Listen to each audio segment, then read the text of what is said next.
Am I muted? No, I'm not muted. Oh, well, whatever. Guess we'll get started. Hello, hello, hello, hello. There is a mosquito in here. How's everyone doing today? It's Friday.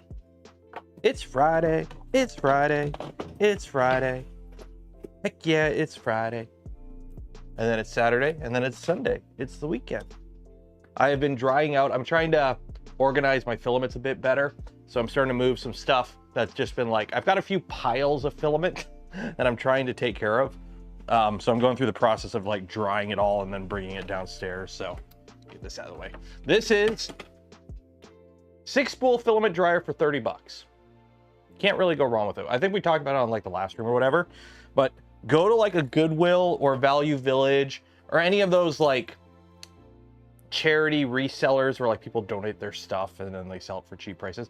Go get a food dehydrator and then go either buy or just acquire a Home Depot bucket or any other sort of 5-gallon bucket.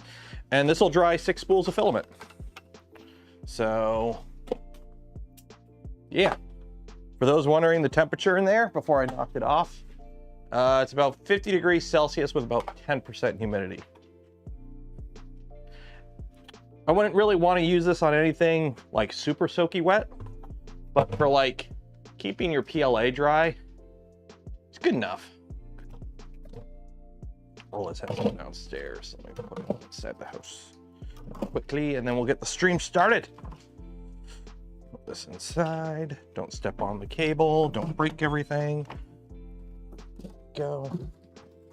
You can go there for now.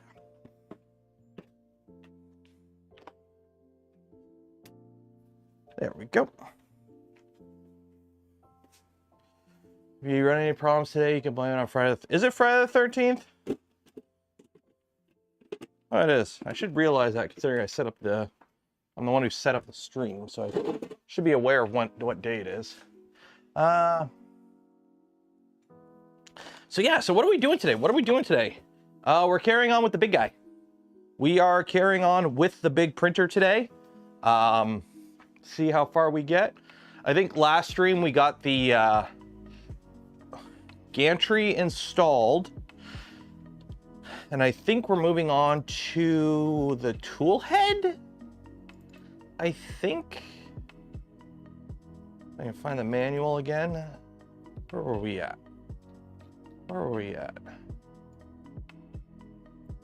Yes, we built the gantry. We had to flip-flop around because like the build order for this is kind of, I'm not a huge fan of the build order, especially on a machine this big.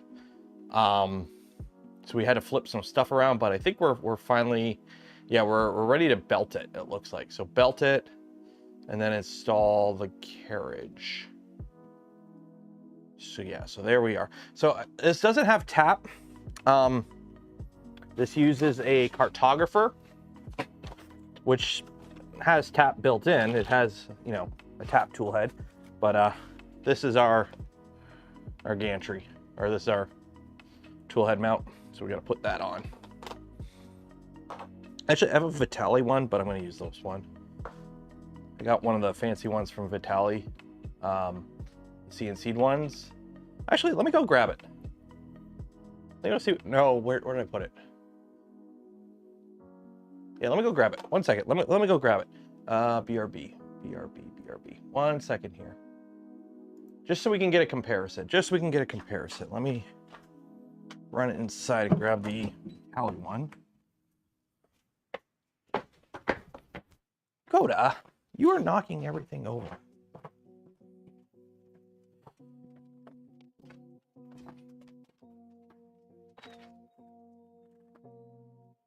What? What do you want? Why are you barking? Why are you whining? What? You want food and water? Fine, I'll get you food and water. Come on. What? You want some food? You want some water? Water. There you go. That's what you want, eh? That's what you wanted.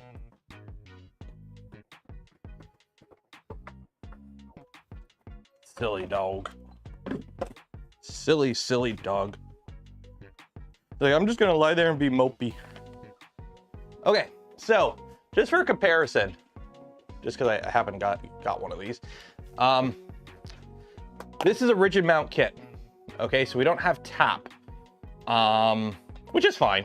It uses cartographer or beacon or any other sort of rigid mount probe. But this is the CNC carriage that we get with the Fysetc kit. And for those wondering, hey, is it worth getting my own? Well, I've run these ones as well. This is a Vitali CNC kit. So at the end of the day, they both do pretty much exactly the same. This does have a cartographer mount as well, I believe. I think it's the same spacing. But this one goes lower. So we're probably gonna go with this one just because I think this uses a longer flow hot end, or actually no, the big difference is this uses 6mm belts, so we can't even use this if we wanted to. Because this is 6mm belts, whereas this uses 12mm belts. You can see belts are much thicker on this guy, so we do have to use that one. Can't use the Vitali one. I'll save this one for something else. We'll put it on something else.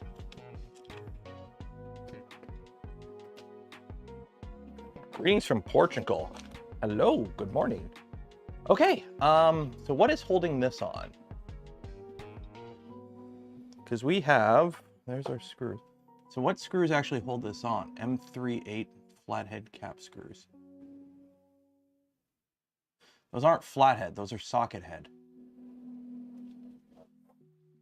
Andrew Rogers, $10 for the Fry run. Yeah.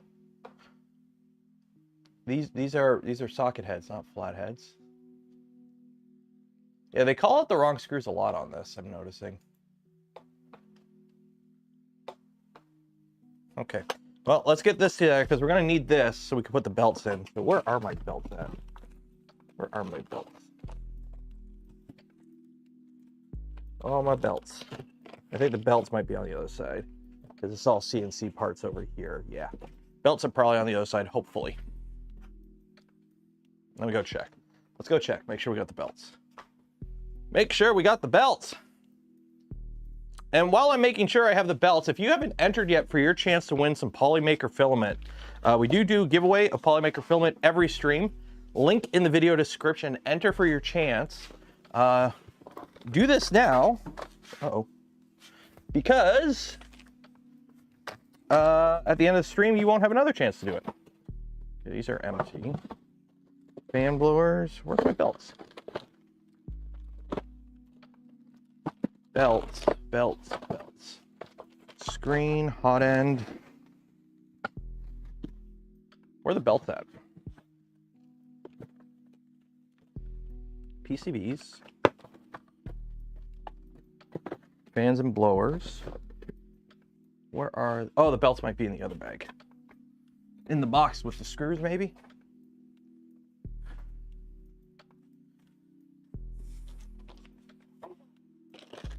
There we go, belts. So I'm assuming these are the Z belts, because I got 4. And then we have these 2 big guys, and these are probably XY. Okay, so we're good there on belts. How this prints, big printers are pain in the ass, and most of the consumer ones are overbuilt. I mean, or underbuilt. Yeah, it's going to be interesting. This is basically just a scaled up V2.4. At the end of the day, this is basically just a scaled up VORON V2.4. I think it should be fine. My biggest concern would be thermals, like expansion and whatnot. I'd be worried about thermal creep, essentially. What is this down here?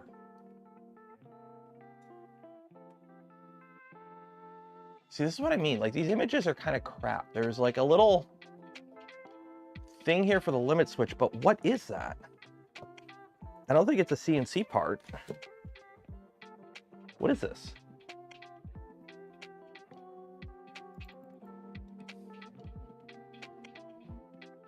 It's got to be a 3D printed part. Like the only thing I can think of.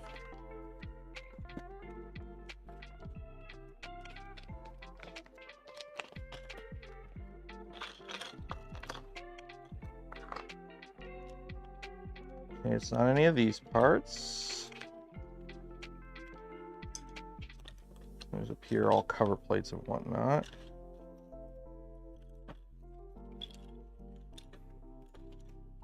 The plan is we're going to put the carriage together here, and then we're going to go back there and actually mount it.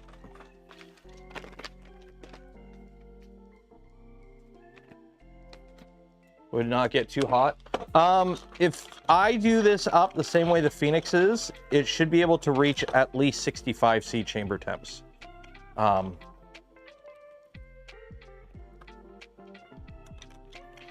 Like a VORON Phoenix gets to 65 C in the chamber. Theoretically, this should be similar because it's actually a bit smaller than a Phoenix and uses the same bed arrangement. So it theoretically should get roughly the same temperature as a Phoenix. Theoretically. I am going to have to do some shenanigans though with the is this it? What is that? Oh, okay, these are them. Why do I have two? What do I have two of these? Are they the same? I got two of these. Are they the same? They look the same. Why do I have two? Why do I have two? I don't know why I have two, but I have two. Okay. Looks like it screws in from the back. Like that. And those are M2 or M3. Yeah, M3/8s. Looks like M3/8s, and then the switch is held on with M210s. Okay. One's a spare? Okay.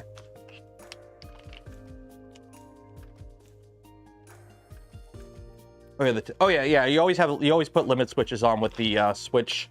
If the switch on a limit switch flaps, right? You don't want it like this. You want it like this, because that way the gravity will also pull the switch down. Because if you have it like this, it'll jingle. It's annoying. Ask me how I know. Okay, M3/8s. Where are all my M3/8s? M3/8 button head cap screws. I don't need button head. Flat head cap screws. You know, these aren't flat heads. They call them flat heads. Flat heads are a different type. These are socket heads.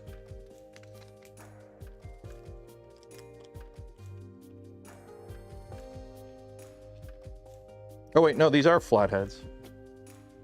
Okay, these ones are actually proper flatheads. These ones are actually proper flatheads, but they're calling out socket heads here, and they're calling them flatheads. So 1 second.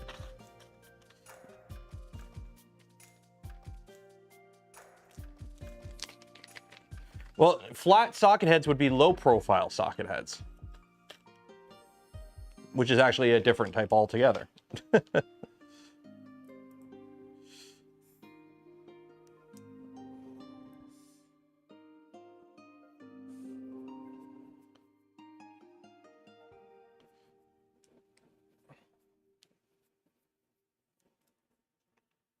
These are like size for size. There we go. Okay, so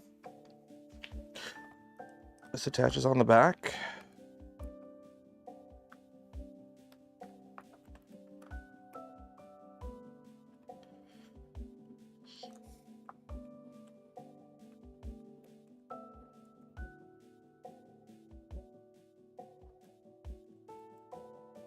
I'm actually surprised this has a limit switch. All right, correction, it has two. Oh, this is clever. There's both the X and Y limit switches are on the tool head on this machine. I gotta go find those limit switches. I think they're over here. The X and Y limit switches are on the tool head. So instead of having them like one on the tool head and one mounted like on the motor, oh, I think the camera's broken. I really got to get that camera. I got to figure out it. Okay, end stops, end stop.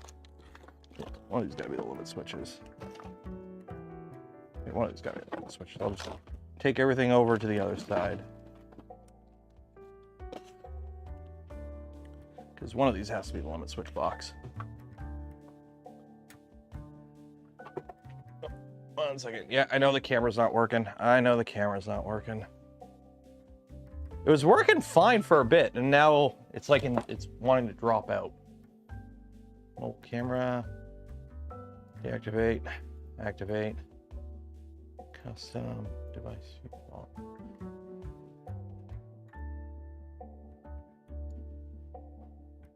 I'm wondering if I can try. I'm not trying to. Resolution, match output. Okay. I'm trying to see if I can play around with settings to see if I can get it to be a bit better. Any plans for nozzle wiper? Probably. We're building it stock, and then we'll do mods if I need them after. I'll be honest, I don't have nozzle wipers on like any of my Vorons. I just really haven't noticed a big need for it. That might sound weird, but I've never really noticed a huge need for nozzle wipers on my machines. I just finish the print and do like a 5mm retract at the end, and that seems to work the majority of the time for keeping the gunk out. Oh, here we go, limit switches. Nothing's labeled. Nothing's labeled. I'm assuming these are the limit switch. Why do I have 3? Why would I have 3 limit switches here?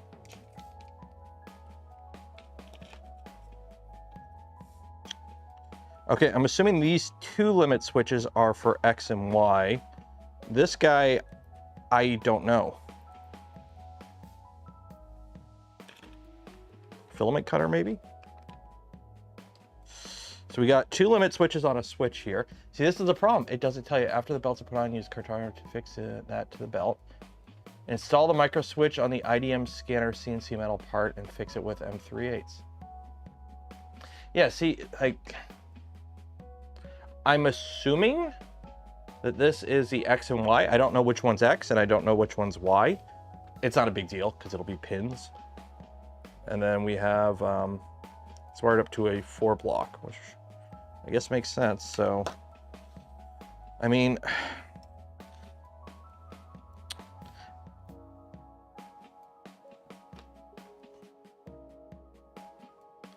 let's see here. Problem is, how am I supposed to, because your wire should come through that.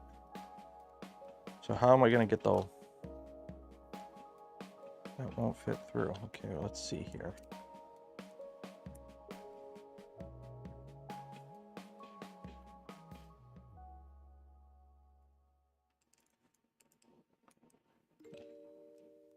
So let's put this down here. Okay, so I'm assuming the longer one's got to go through there. So how, the wire has to go through this. I mean, can it fit through the middle? Because this has to go here. The other one goes there. But I don't think it's safe to go, no, you can't go through, nope. Can you go through the middle here? Be worried about the carriage. How are you supposed to route the wires on this?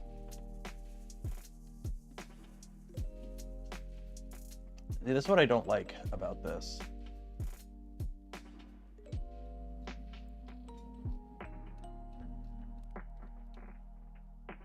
Because you only get these stupid pictures. There is clearance underneath it.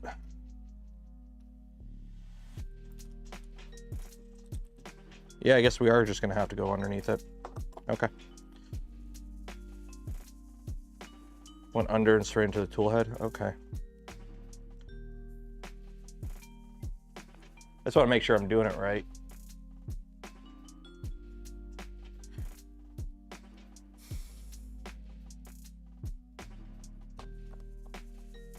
The joys of big printers. Big printers, big problems.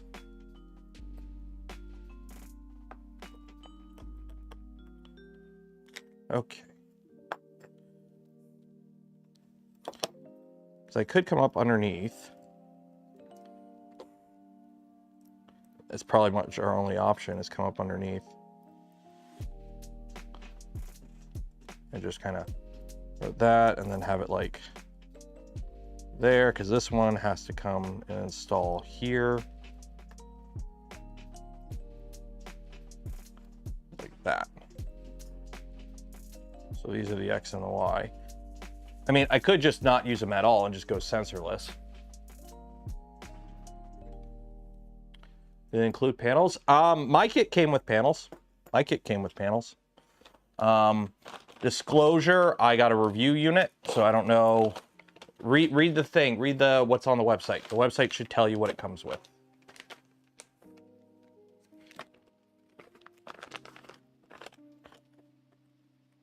So I need M210 flatheads. We got self-tappers here. 2.5 M210 flatheads. Socket heads. Use a standard stealth burner. It's a stealth burner, but it comes with a filament cutter. And it's 3D printed parts. If you want to use a different tool head, you can just print your own tool head. The only thing is it has to mount using the standard stealth burner. It uses 12mm belts, so it has its own CNC custom carriage. So if you want to mount something alternative to this, it's got to mount using the same VORON mount pattern, which XOL tool head's compatible, and there's a bunch of other ones as well. So I wouldn't be too concerned if you wanted to go off reservation and use something different. We'll be swapping this out probably at some point.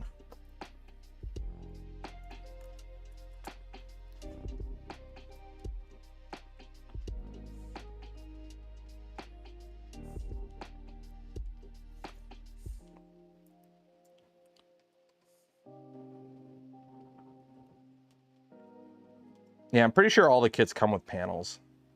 Makes sense. This is advertised as an enclosed printer, so.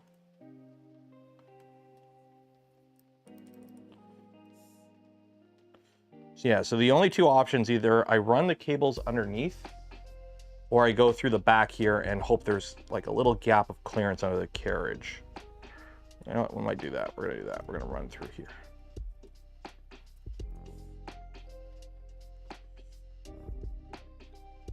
I'm gonna go right like that because we do have a bit of a gap here. Because the tool head mounts to this, so we should be clear if I do it like that. I don't think that would be an issue. Okay. And then the other one mounts like this. And more M210 flathead cap screws.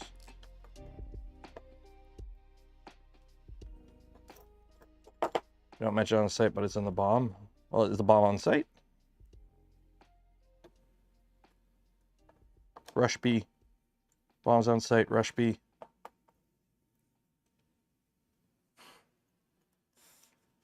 Flashbang out. Part of me wants to try playing Counter-Strikes too, ever since I watched that Nakey Jakey video on it. But I'm like, I do not have the time, the schedule, or the patience to try competitive Counter-Strike. Nor do I have actual people to play with.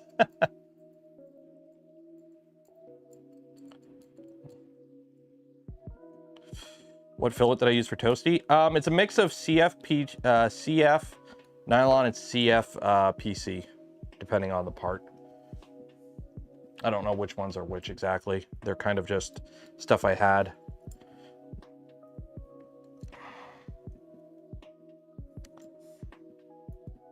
I don't know how this wire is supposed to go. Should I have done that? Because we could go up. I have no idea how this is supposed to go. I really wish they had mentioned, because this now has to go around. So it'll mount on the carriage. No, that won't work. So should have this been the long one? Because it's got to go up to the tool head, which will be about here. You know what? We'll fiddle with it later. We'll fiddle with it later. It's not my fault. The instructions for this are kind of crap. Yeah, this doesn't make sense. This doesn't make sense. I think the long one has to go at the back. All right, well, we'll just leave it for now. We'll leave it for now because we can. You know what? I'll put these on after. I'll put these on after. I just don't trust it right now. Because I really don't like this setup.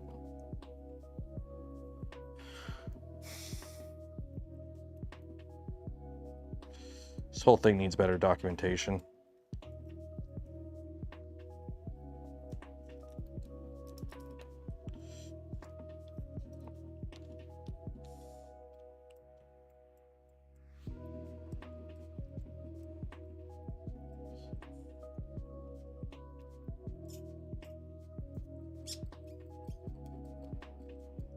Okay, who's ready to go do some belting? Let's go belt this up. Yeah, we'll just leave the end stops off for now. Okay, let's go do some belting. Is that working? Mobile. Mobile. Deactivate. Activate. There we go. We're online. There we go. I really wish I figured out why it's being all match output, color space, default. You know what? Default, buffering, enable. I'm trying to like figure out why it keeps dropping out. Okay, let's go do some belting. Yeah.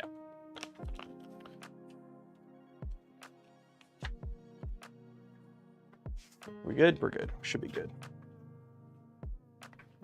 Okay. Belting printers are fun. Get the manual up here.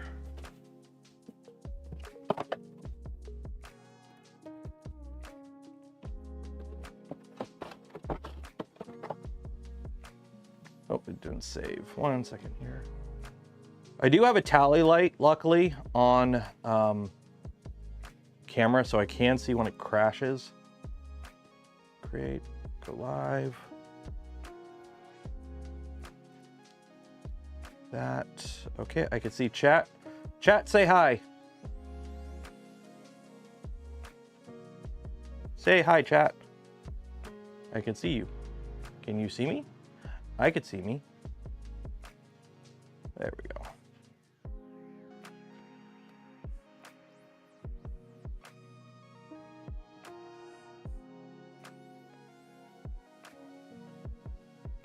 GitHub shows they built the printer first. Well, usually the manual is one of the last things to come together. You kind of have to build the printer a couple times. The usual rule of thumb is you build the printer a couple times, get a couple people who've built it, and then you go back and figure out how to do it for a manual. That's kind of how we did it with VORON. You basically get it working, figure out how to put it together, then you get several people who have put it together, like, okay, what's the best way to put it together? Like, luckily, at the end of the day, if you run into a problem where, like, there's not enough documentation for, like, putting together part of this printer, some of this you can just reference the VORON docs, like the toolhead stuff and belt routing and whatnot is pretty similar to a stock VORON. So, entire room has a closure. It's just the other side of my garage. The tarp here, this is the back of the wall of printers you see from the other angle. Okay, let's do this. So this is going to be big and annoying. This is going to be big and annoying, I think. So we have our tool head here. So let's just kind of figure out how this guy mounts even. I suppose this way, okay. I mean, on the bright side, this carriage does support both X and Y, so that's kind of good. Or correction, it supports MGN9 and MGN12.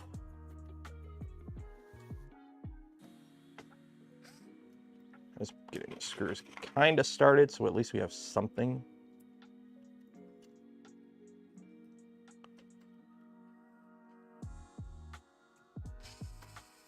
There we go. So at least I have something. Okay. So let's get this movable feast underway. Ah, dang it, they don't have the little... This is gonna be annoying. They don't have the proper little cutouts to make it super easy. It's gonna be annoying. It's gonna be annoying. Okay, so I have to do both of this.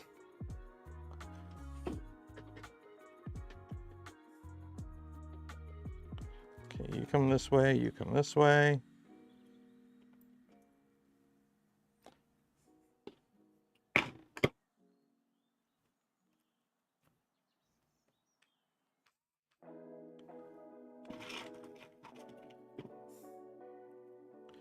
Just to hold it in place. So unfortunately, you guys are not going to get a good camera angle for this. It's belting up a VORON. You guys should know how to, if you've watched the channel enough, you should know how to belt up a VORON. No offense, but with the size of this printer, the fact that I have the camera that just died, 1 second. Yeah, it's still doing it. Mobile camera. Activate. There we go. I don't know why it wasn't doing this before. It wasn't doing this before, and now all of a sudden it is. Let's try this again. Mobile camera, deactivate, activate. There we go. There we go. Okay, let's try this again. Hi from Iceland. Not friend. Hello, Iceland. Are you, you got to stop over at Keflavik Airport, or are you actually in Iceland? I will say, I kind of want to go on a trip to Iceland now. Iceland Air has relatively cheap flights. And it's like one of those things that you're like, oh, Iceland's so far away. And it's like, dude, it's a 5-hour flight from Detroit. Iceland isn't really that far away when you really think about it. And it's like, maybe I do want to go to Iceland. Just get a cheap flight, spend a couple days, tour the island, rent a van or a camper or something, and just kind of... So this should be pretty easy, because these are, other than the fact that I went the wrong way on the belt, so I got like the curved end of the belt to deal with. This should be pretty easy,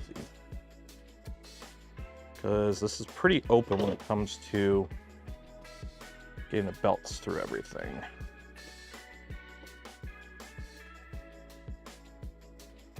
That's that. Actually, let's put one on here just to keep this from going all over the place while I do this. There we go.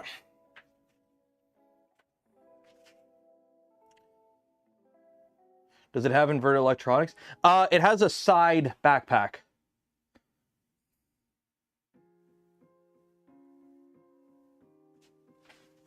It has a backpack that sits on the side, a side saddle, we'll call it.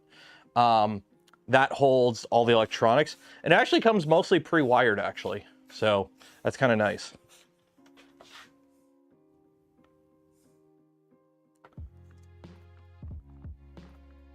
Okay, this is gonna be a little annoying. There we go.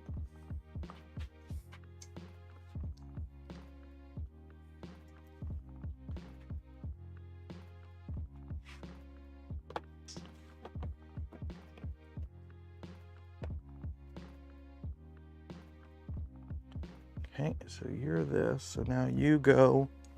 I know, it's a great camera angle, I apologize.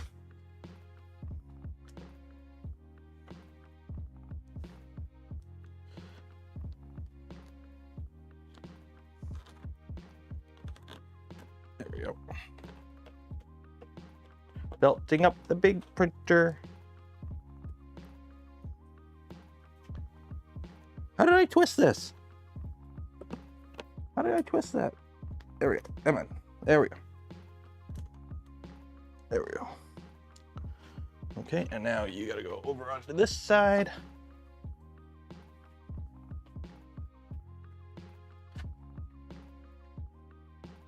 Yeah, the electronics, like here, I'll show you. You ready? This is actually pretty cool. Ah. Here's the electronics. Oh wait, the freaking camera died again. Ah.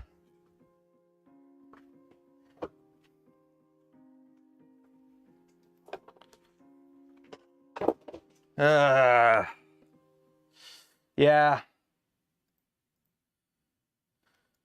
I gotta figure out a better way of doing this, because the problem is, like, let's try this.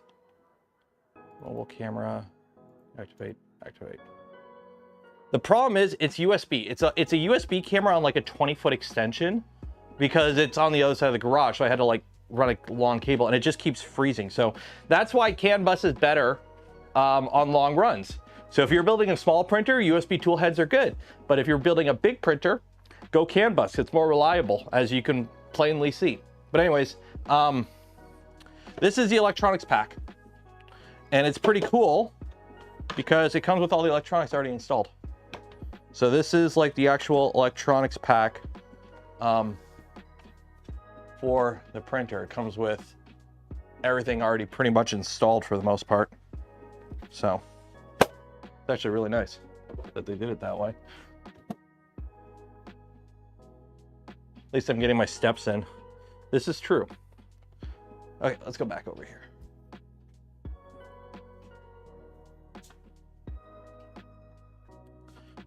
Looks like the rat rig one. I mean, to be fair, a pack is a pack is a pack. There's only so many ways you can build a box.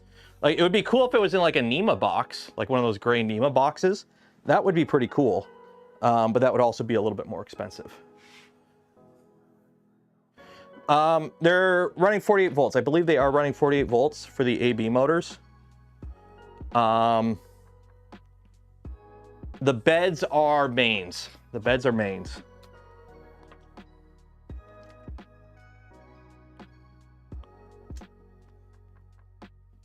So.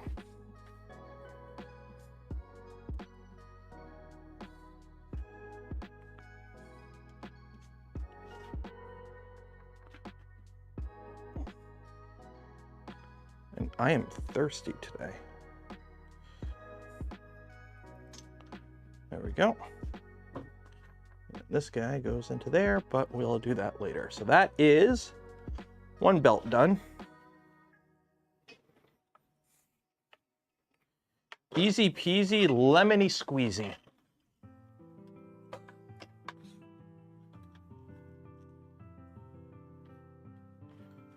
So I gotta let this kind of get flat. So 1 second here.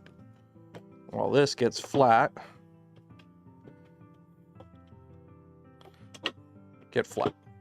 Get flat. Here, we'll use the lttstore.com screwdriver to make it go flat. I'm gonna go get a drink because I'm thirsty. I am thirsty. It is hot. Well, not hot, it's warm.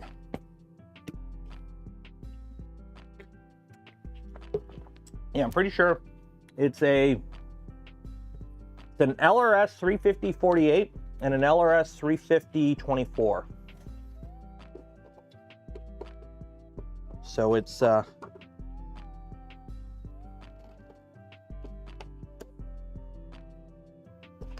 then it's got it actually seems like a pretty like nice electronic setup. There's a fuse in here. There's like, the electronic setup does look pretty good.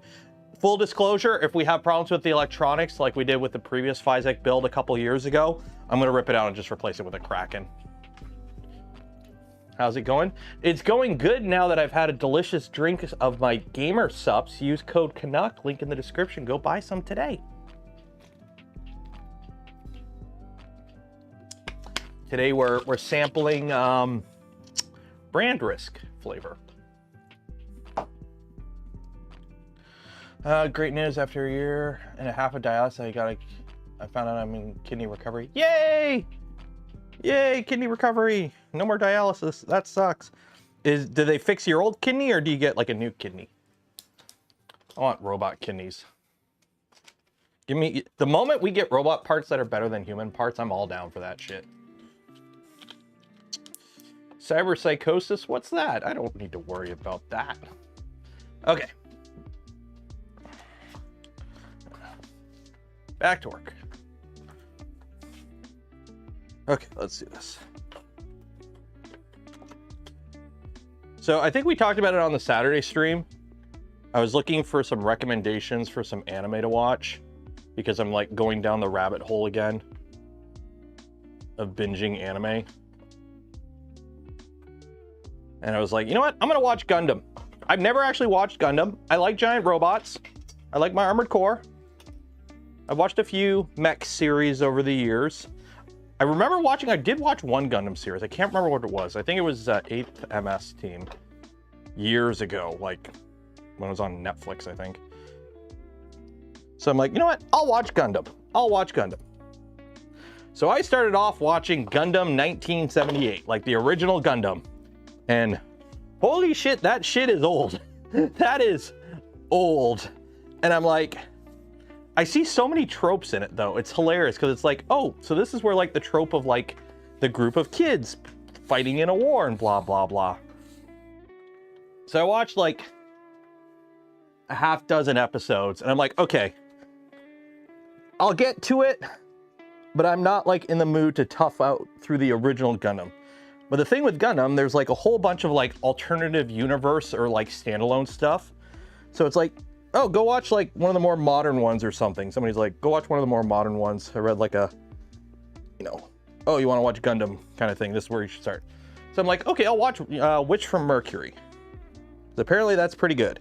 And it's standalone. So you don't have to like know any of the lore other than a Gundam is a fighting robot. And I was like, okay, so you watch it and it's like, takes place in like a space high school or whatever. And it's like teen drama and shit. And then episode 12 happens and you're like, oh yeah, that's right. Gundam is about the horror of war and how kids get all fucked up. It was pretty good. I liked it.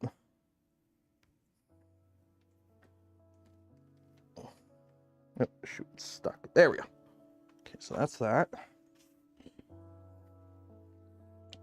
Jujutsu Kaisen Fire. The problem is, I'm not a fan of what's the type of shonen where it's basically just like fights and fights and fights and like it takes forever. Like, I would much rather a show be like short and have a beginning, middle, and end instead of just like, yeah, no, dog, we're gonna milk this shit forever. You want to watch One Piece and sit down for the next, 8 months and watch 5 episodes a day. Grappler Baki. Is Baki the really weird one?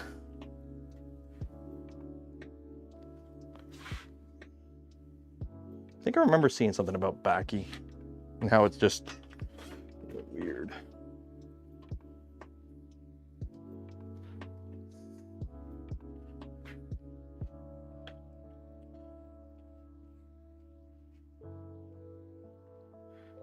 Kari Max, get in the fucking printer. No, that's Evangelion.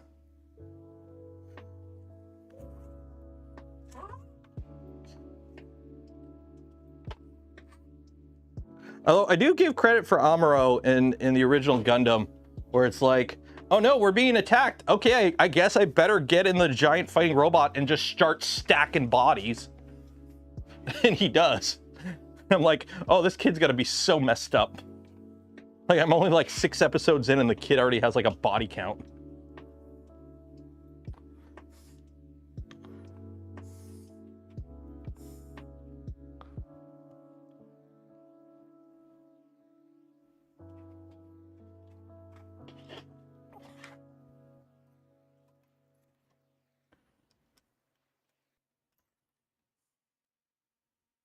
Come on, come on. There we go.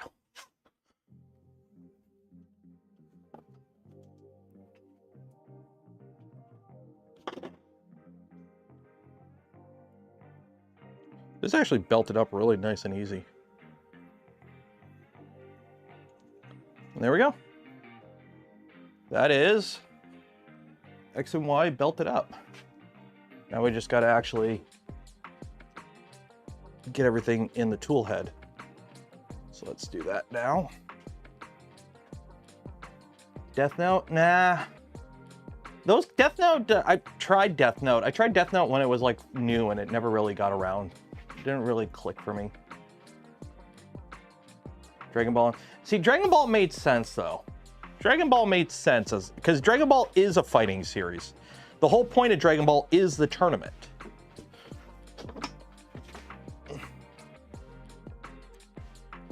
So it kind of makes sense from a certain point of view. Go Gadget LTT Store Screwdriver.com. That's the right bit.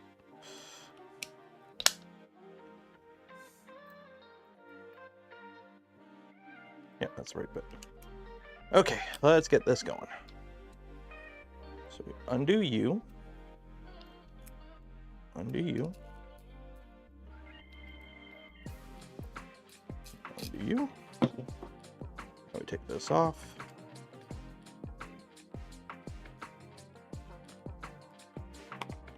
Take this off. Okay.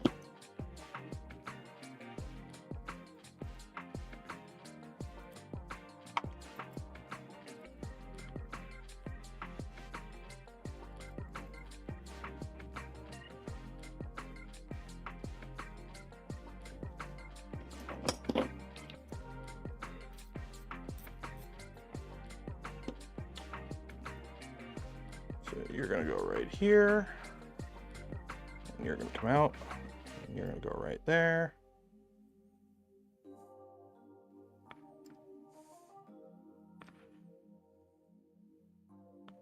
He has big belts, really big shoes, really big shoes, really big.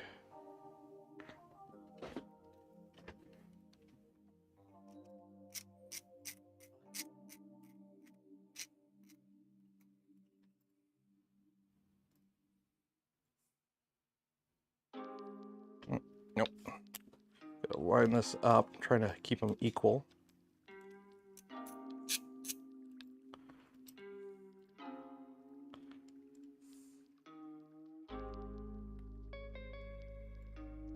There we go.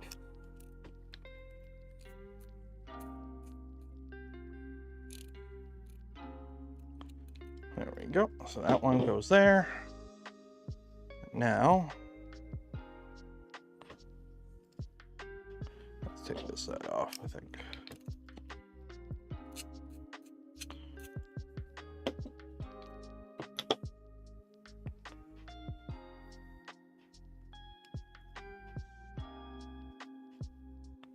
That one. That one. Okay.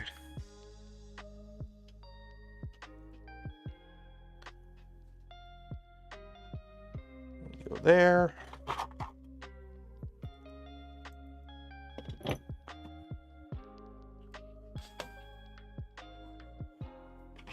There we go. Camera's still on. Camera's still on. Yay. Maybe I just had it in a bad USB port.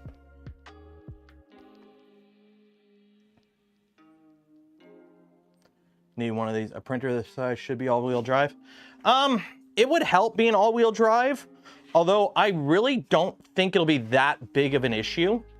Like I really. This has 9mm belts. It's got CNC parts, so you can actually like tighten the belts pretty tight.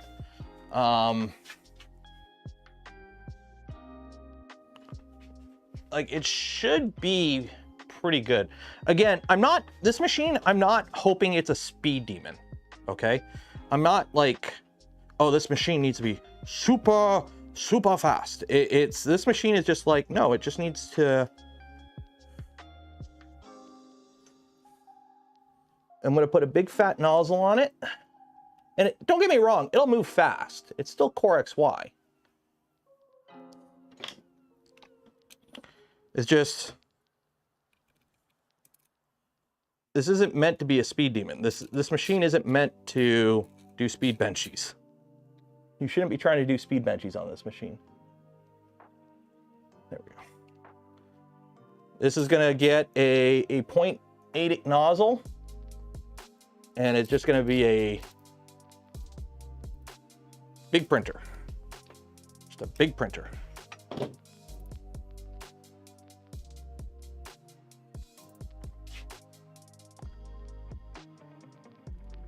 100% speed benchies. I mean, it can do like a 600% scaled benching, surprisingly.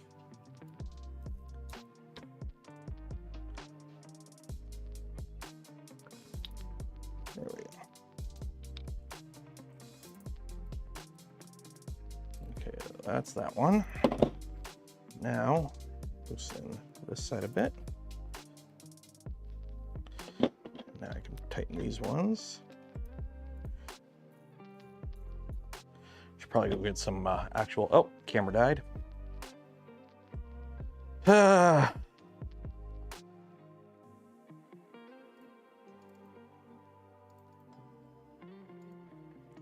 It's getting really annoying with that camera constantly dying. Not gonna lie.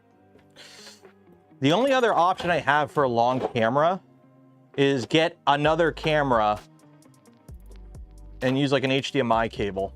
That's like my only option if I want to get a longer camera or a more reliable camera, is get like another proper camera and run like a 20-foot HDMI cable. That's like the only thing I can do. Because otherwise it's run a USB camera with a 20-foot extension, and USB over 20 feet is not the most reliable.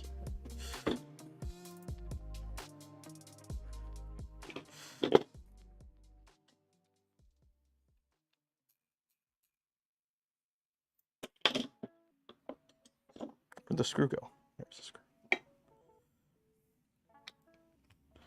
So it's like damned if you do, damned if you don't kind of situation.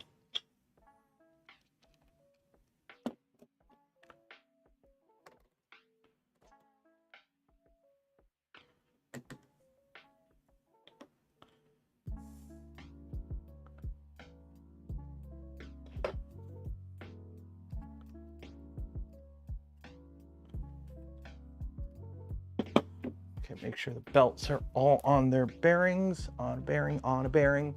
Oh, you're not on a bearing, on a bearing.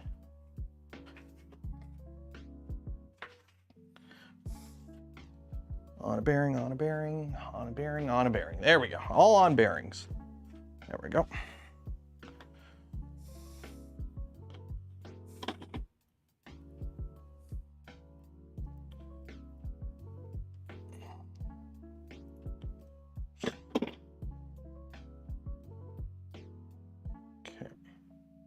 So now we can get this guy in here.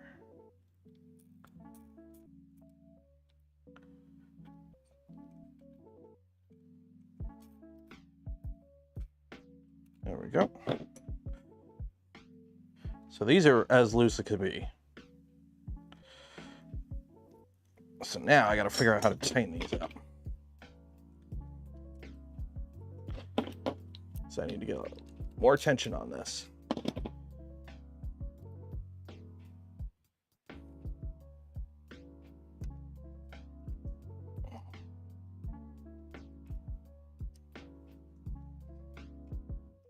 Come on. There we go. Oh, come on. What I might do is just leave them loose for now and then let them stretch for a bit and then come back and do that. Yeah. I mean, they're tightened equally right now. What I'll do is I'll just let them sit here stretched. Maybe I'll put some actual tension on these.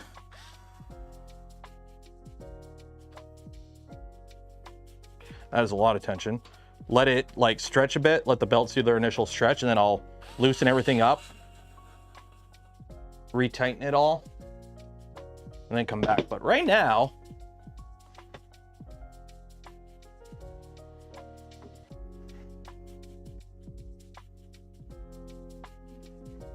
this seems pretty good.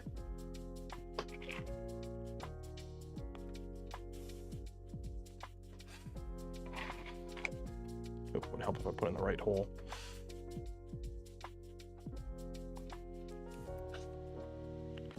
There we go. And there is a lot of adjustment for the belts on this.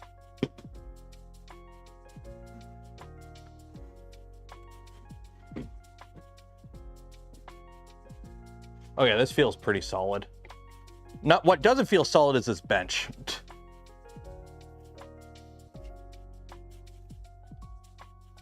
When you're setting up an NDI network in the garage for cameras, requires NDI cameras. Is that wireless?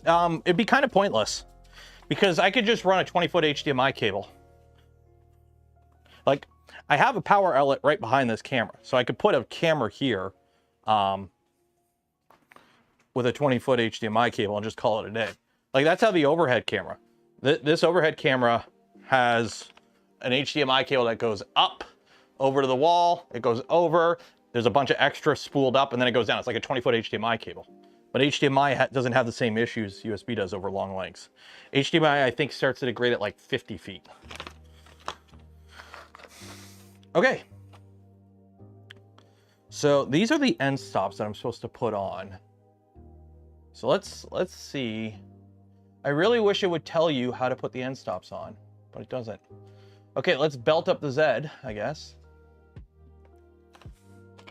So let's go belt up the Z. Is that a Craftsman? Yes, it is. It's for the Makara Air. Dude, I need to figure out what to machine on this thing for the video. I need to put a video out for this next week, and I have no idea what to do for the video on it. Because I have a bunch of little like project ideas for CNC, but like I need something to do for the video. And the problem is I need something that shows off the machine, but I'm still not good at cam. So I don't want to be cutting carbon fiber on it already. So I gotta figure out something. So that's a problem for future Taylor. Garden hose to HDMI.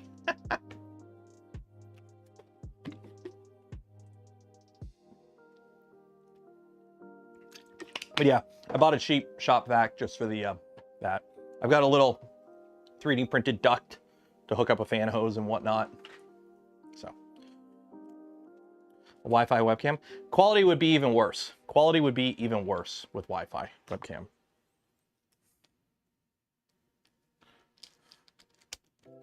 Machine a new camera. Safe for aluminum.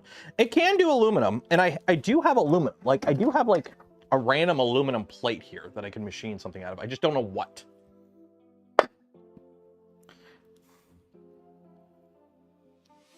Seeing that show up on car YouTube. Yeah, Makara did a big marketing push. I mean, they sent me one. And now they're like, when's the video coming out? I'm like, soon. Once I figure out how to use it properly. I may or may not have already broken a cutter.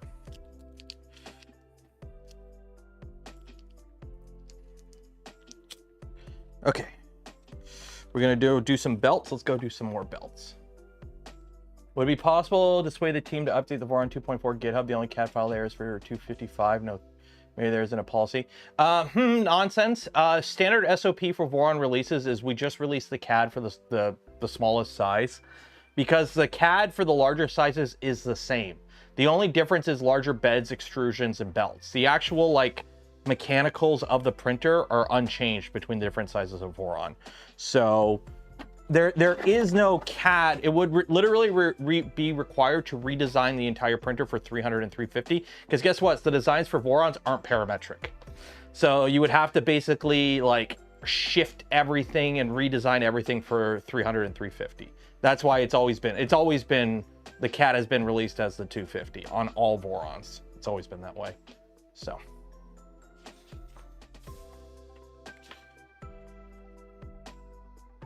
that's just the way it is.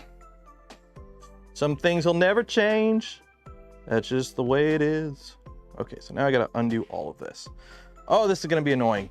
Remember how last stream I'm like, hey, let's get everything set up and then I gotta undo it all? Well, guess what?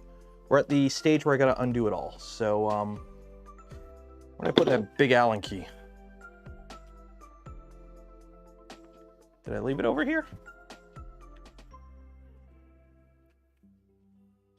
Don't forget to yell at me if the camera dies.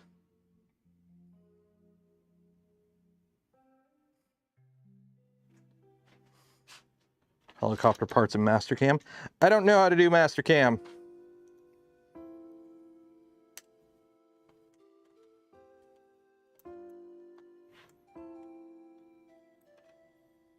Man, I really wish this would all stay together, but it's not going to. You go here. And of course, I only have enough of those. I can't afford to lose any of that. Okay, how are we gonna do this? How are we gonna do this? So I gotta, what's gonna be the easiest way to do this? It's gonna be the easiest way to do this because I gotta undo the bottom here. So, should I hang it from the top? I should probably hang this from the top. How am I gonna hang this from the top equally? Let's hang it from the top. Let's move it up. Let's move it up. Let me get a bunch of zip ties. We'll hang it. Get a bunch of zip ties and we'll hang it from the top. Sound good?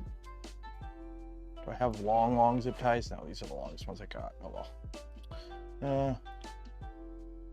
Is the like button broken? I don't know. Everyone hit the like button. Make sure it's still working. It might be broken.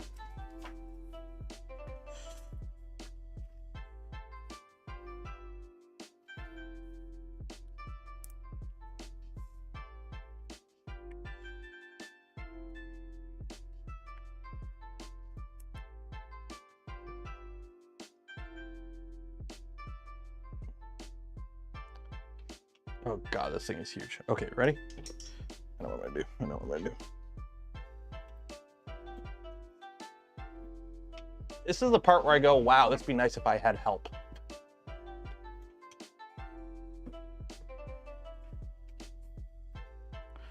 You're gonna have to shimmy it up. Shimmy it up a little bit at a time.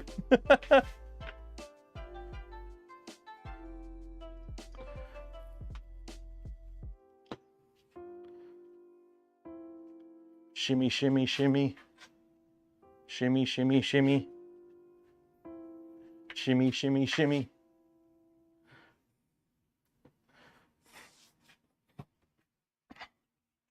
Shimmy, shimmy. Shimmy, shimmy. Shimmy, shimmy. There we go. Okay. Middle of Skyrim logo. I could. I'd rather do something practical than just machine something for the sake of machining something. That's a problem.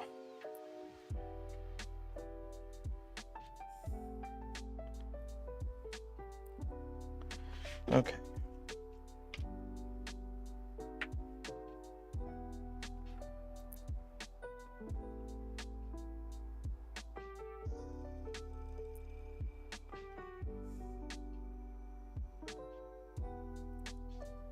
And if I gotta machine something just for the sake of machining something, I will, but I'd rather do something, because that's what we're doing on stream tomorrow. Tomorrow we're gonna try and CNC something.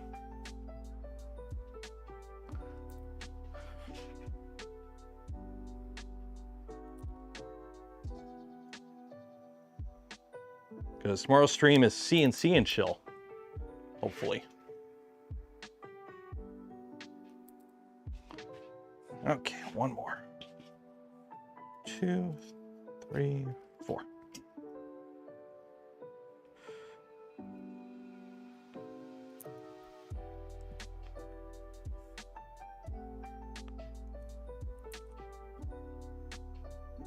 Go.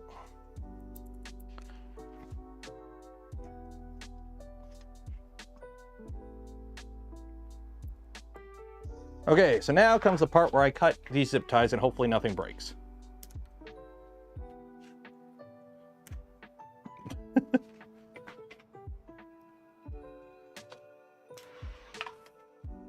Oh, that moved. I'm like, what's falling? There we go. Behold, the flying gantry. Okay, so now I can undo this.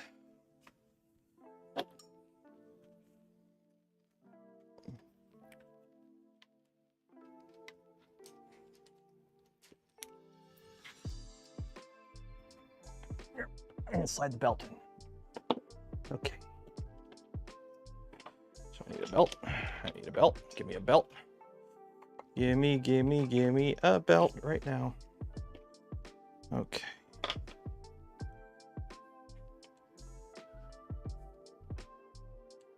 So you can go there. You can go back in here.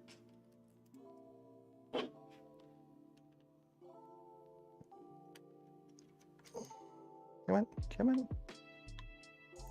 There you go.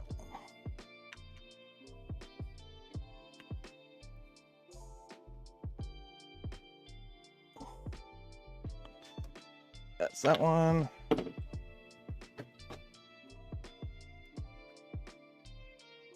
That's that one. Nice and tight. And now I can put this back in.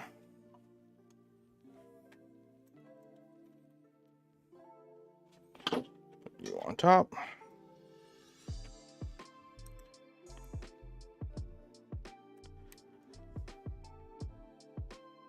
And you screw into that.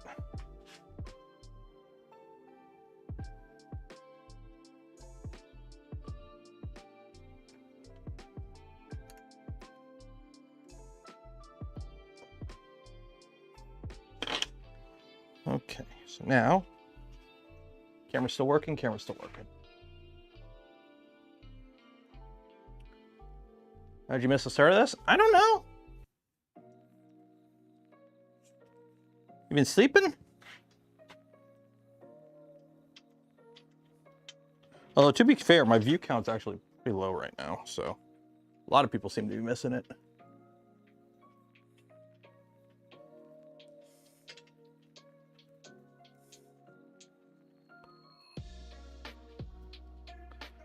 Come on, come on, come on. There we go.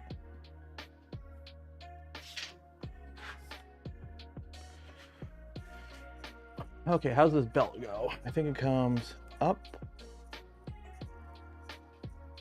How's the belt pathing on this? Let me just double check. Double check. Down. Yeah.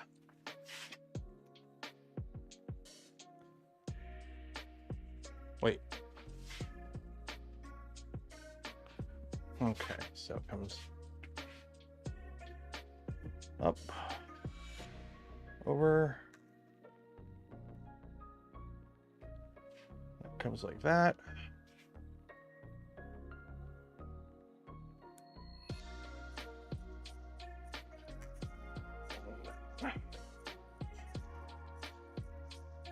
So you gotta be careful with this, simply for the fact that there is like, you are not moving these motors by hand. There is so much so much gearing in this that you're barely gonna move it by hand. So you kind of want to make it as like equal as possible before you get to that point, because you're really not gonna be moving it much by hand.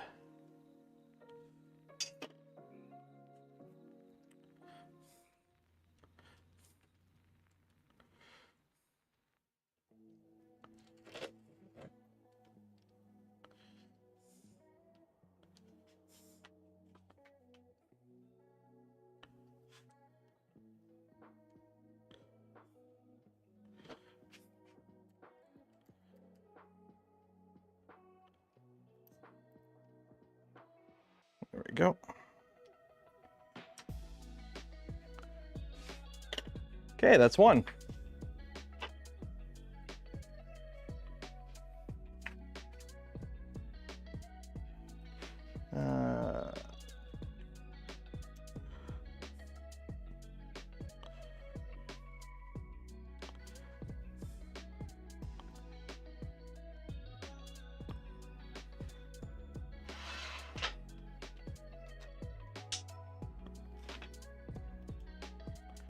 Lose that, don't want to lose that.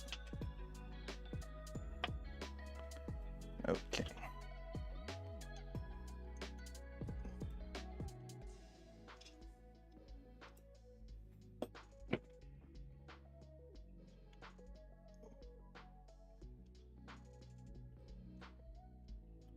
Yep. It's bed one piece or multi like the orange drum. It's multi-piece. It's 4 300mm beds. So it's the same kind of bed setup as the Phoenix, where you have 4 300 by 300 beds. So you have the advantage there, where you can heat them up sequentially So you won't be popping a fuse, hopefully. So this theoretically will run on a 15 amp circuit, a normal household 15 amp circuit. Should be able to run this printer, no problem.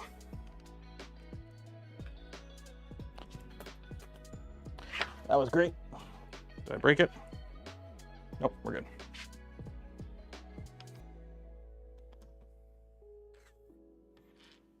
There we go. I'm staring at a light.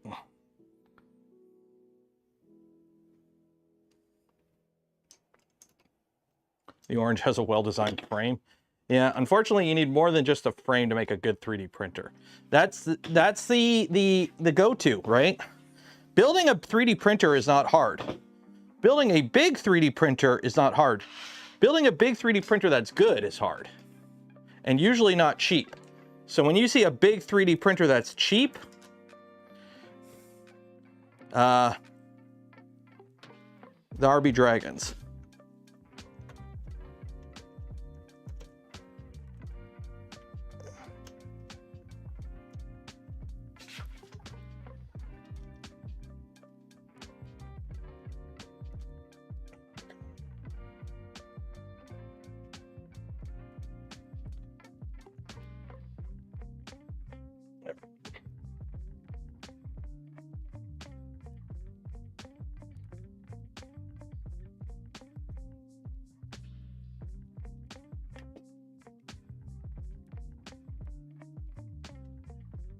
Go.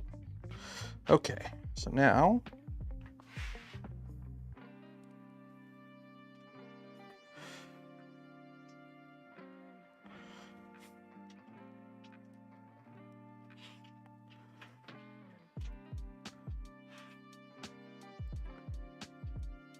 this thing is huge.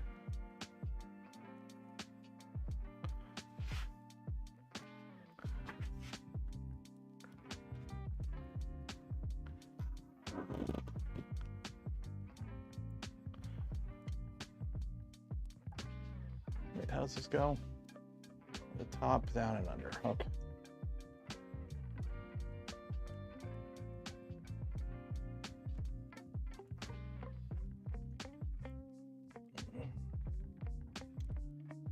Yeah, this has like no extra movement. This is so beefy.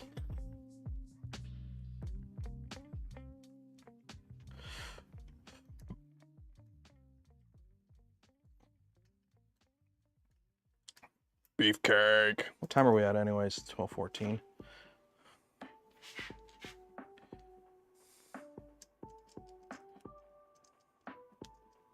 Come on, come on, come on, get through, come on. There we go. Nope, come on. There we go. This thing is huge.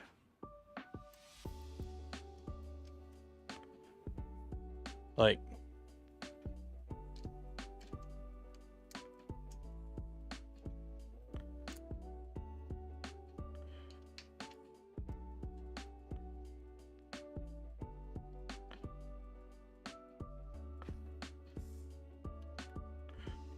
there we go.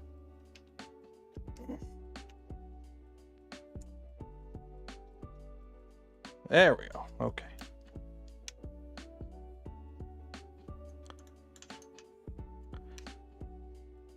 Actually, there's quite a bit of room on the inside as well for extra insulation, because again, this is 40/40 on the outside frame, but the gantry is still 20/20. It's set on the inside. So you could double pane this pretty easily. Or what I'll probably end up doing is just getting insulation and putting insulation on the sides. Like the, this printer makes 40/40 look small. I mean, these are 40/40 extrusions on the side, or at least they're rounded 40/40.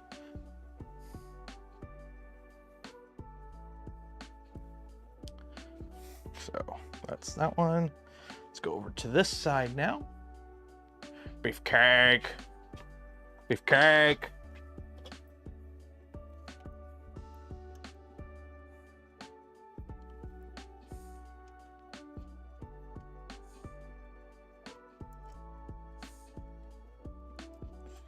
Don't lose the nut. Don't lose the spring. There we go. Camera's still on. Good. Camera's still on. Can't lose the camera. That's the most important part.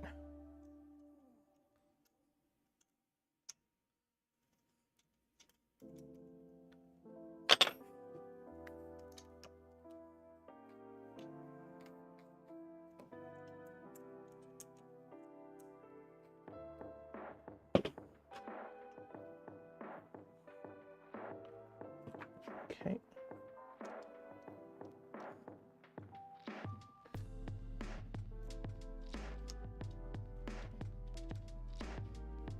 There we go.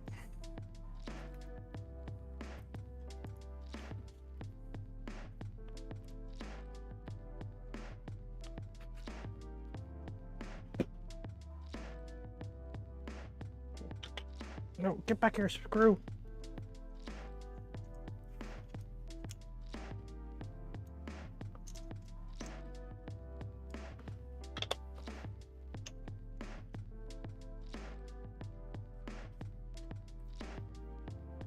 There we go.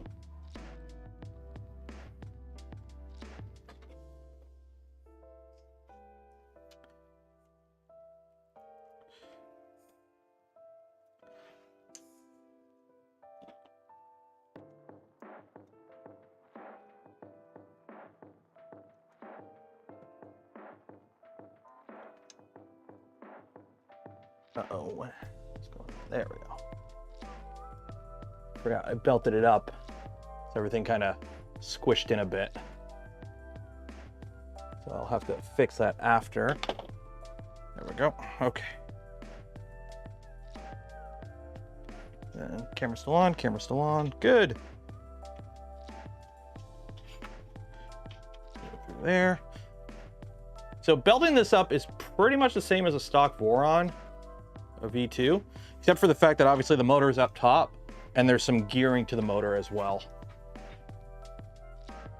So we do have a bit of gears.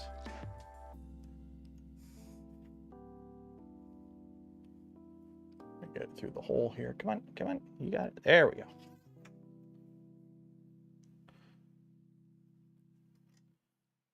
Oh, wait, wrong way. It was on the back of the bearing. Hopefully you guys can see. Can you see anything, or are you just staring at my back? The problem is, by the time I go over there to look at the camera angle, I'm already moved out of the way.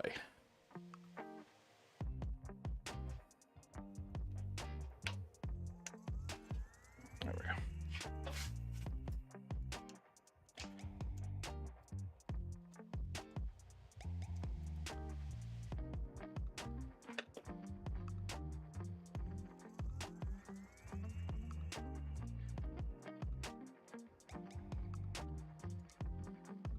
Come on, come on.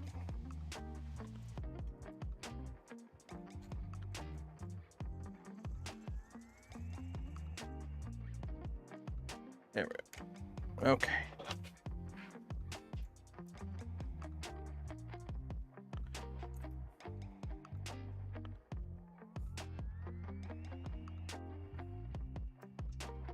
There we go.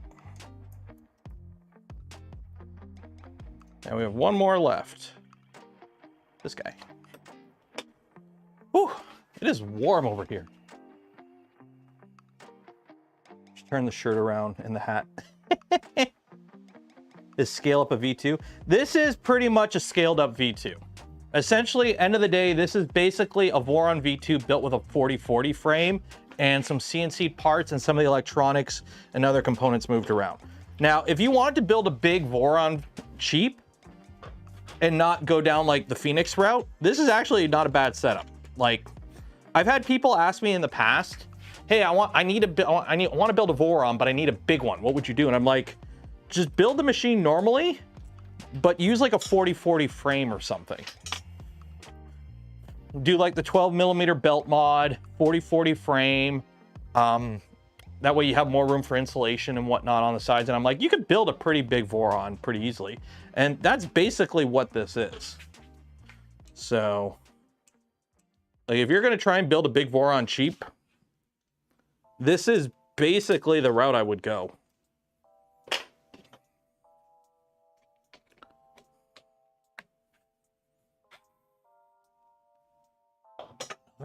Dude, I have been hearing helicopters like crazy lately.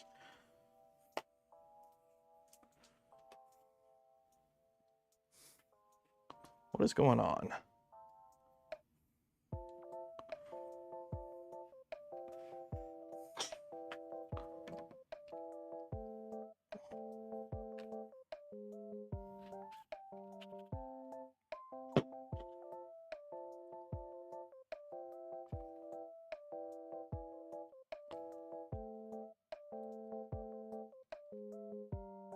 Go.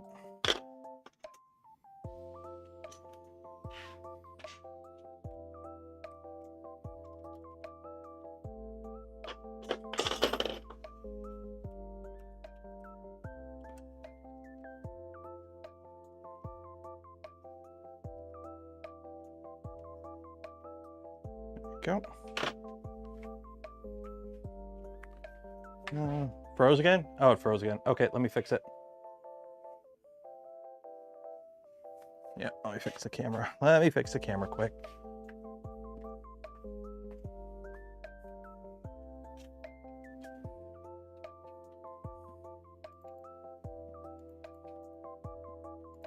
There we go. I mean, it's a nice USB webcam. It freezes because it's on a 20-foot USB cable.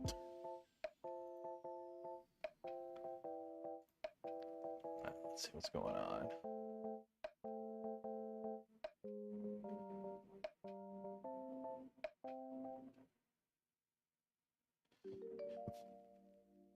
Just checking some stuff once.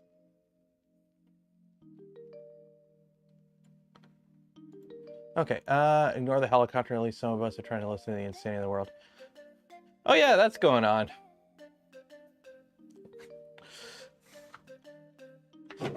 Oh yeah, there's...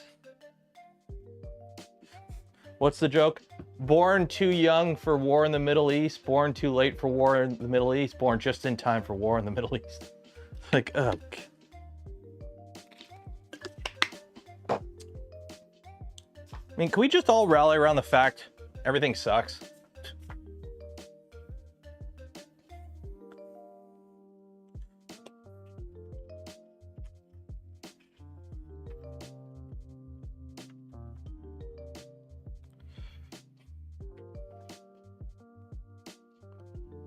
So that goes up here. And then this comes across the top here. Jeez, this is such a beefy Zed.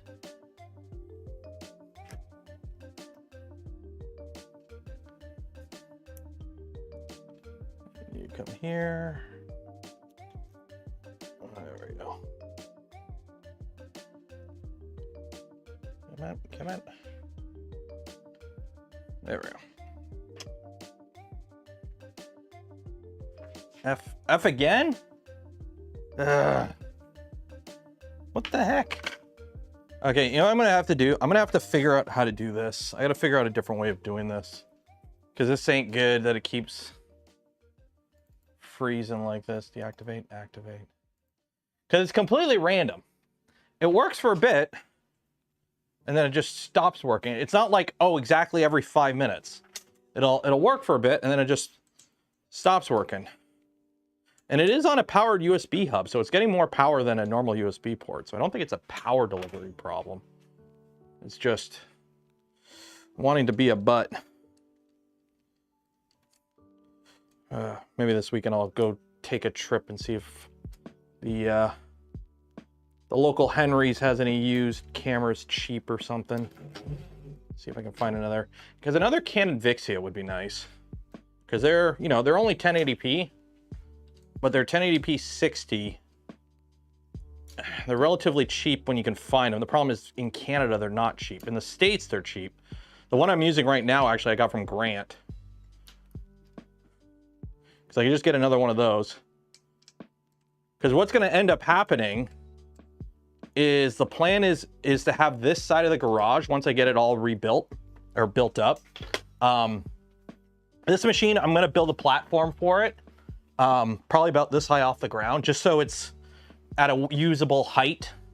And the platform will be as big as the printer itself, basically. And I'll put it on wheels so I can spin it. So this printer is going to live in that corner there. I'm gonna have a shelf, a bench, a workbench here with, it's gonna have the laser, CNC, and then that way I'll have like a dirty work area on this side of the garage. And I'll have a paint booth right here. So that's the plan. The plan is to have laser, CNC, big ass printer, and a paint booth on this side of the garage. So that way, this is like the dirty area of the garage. But if I'm gonna do that, I'm gonna need cameras over here for like recording and streaming. So the plan is to have an actual camera on an HDMI cable over here so that I can actually stream reliably from this side. So, am I using properly shale? It's a random 20-foot USB cable I happen to have. USB extension. It's not even a USB cable, it's a USB extension cable.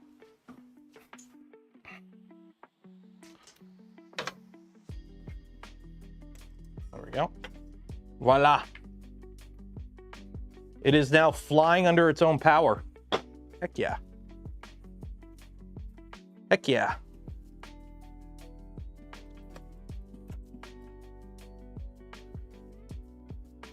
Buy an Ozbot Tiny 2 4K at Tracks. Yeah. I mean, the USB hub is right here. The problem is it's USB hub plugged into another USB hub because this USB hub isn't long enough to reach it to the, like, it won't reach to the computer. So I have to plug a powered USB hub into an unpowered USB hub that's plugged into the computer, because the powered USB hub only has this 6-inch stupid cable on it. And so even the USB hub with the 20-foot cable isn't long enough to reach the PC. So extensions on extensions on extensions. So not the best solution.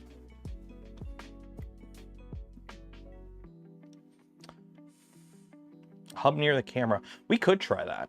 Let me try that. Let me try it. No, because then it won't work, because then I won't have the, yeah, it already died. I don't think that would work.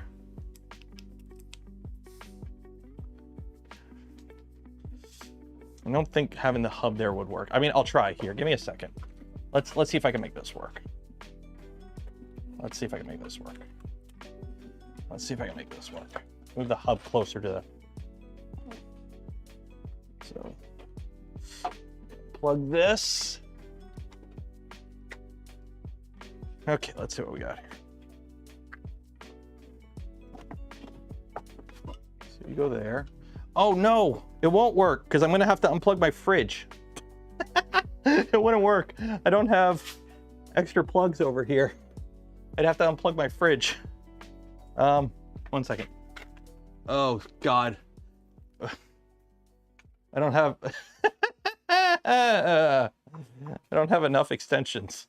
I don't have enough extensions. 1 second. Do I have another 3-way splitter? I know I have a 3-way splitter somewhere. Oh my God. How scuffed can we be? How scuffed can we be, guys? Like, because the problem is if I unplug that, I lose my light.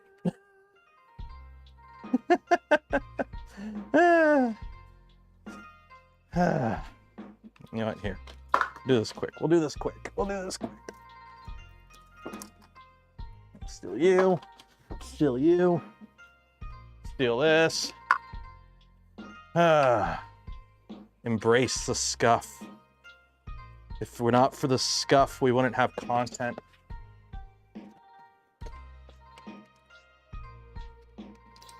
Okay.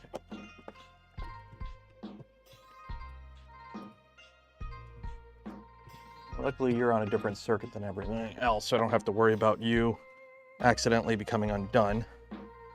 Okay, let's see. You go there. And you go there. Okay. So let's see if this works. Mobile, it's frozen. Deactivate, activate. Okay. So I think we're good. So now I have the powered hub closer to the camera.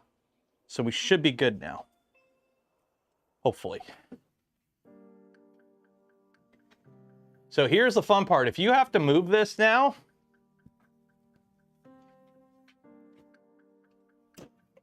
You don't. You cannot move this by hand. You skip the belt. The only way to move this by hand is to skip the belts. So, yeah.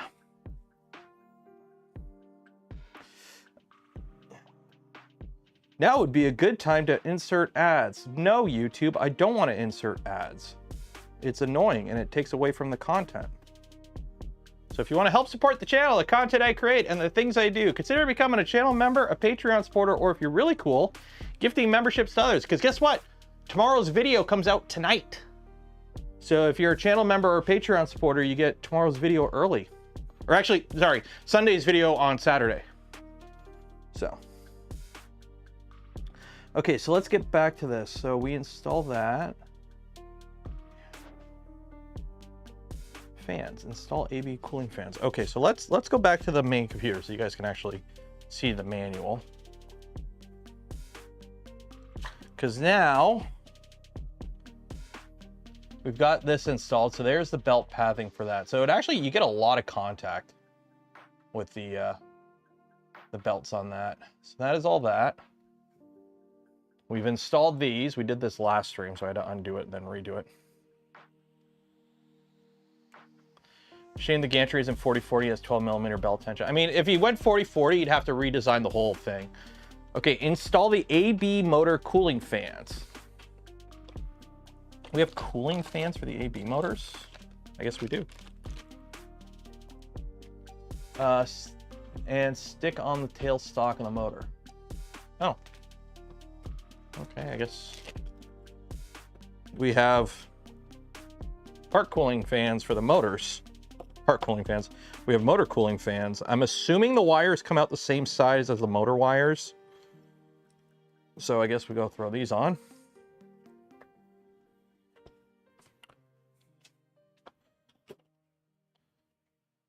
I'll be honest. Let me go get some ISO to wipe the motors off just to make sure we get a good contact.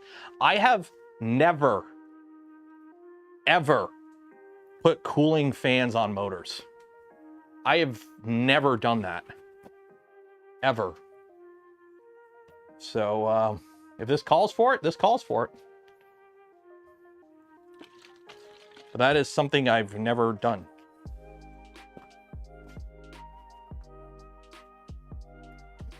Clean that off with some ISO. So we get a nice good stick.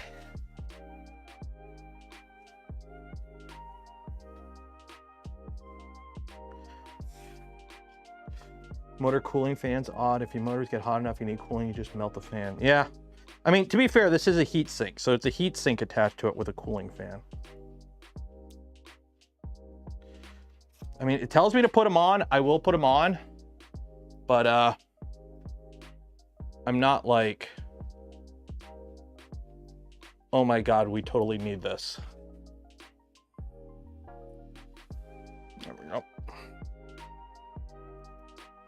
There's one. First time for everything, yeah. I mean, considering I am going to try to get hotter chamber temperatures in here than spec, this probably isn't going to hurt.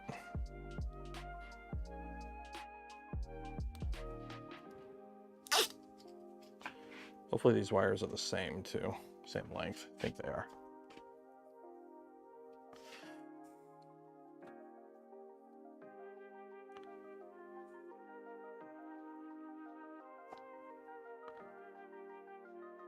Go.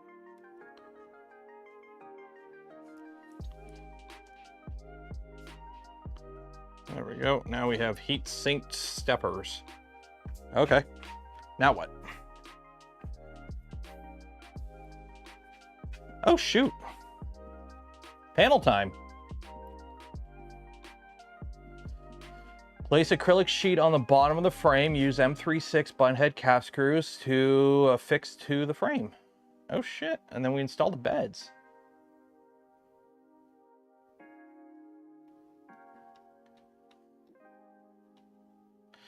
Okay. Without insulation, it's gonna be insulated. The plan is to build it fully stock as is, and then once it's built and we do some testing on it. We figure out what the temperature. Then we go through, I'm going to insulate it. I'm going to reroute some fans. I'm going to do some different stuff to make it a little bit more conductive to getting hotter.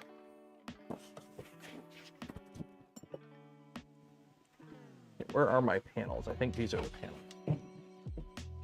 Behold, the bottom panels.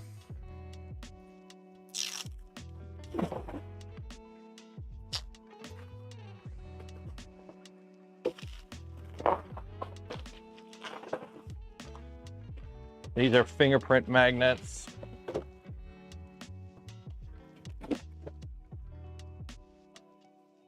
Of course, they had to use shiny acrylic.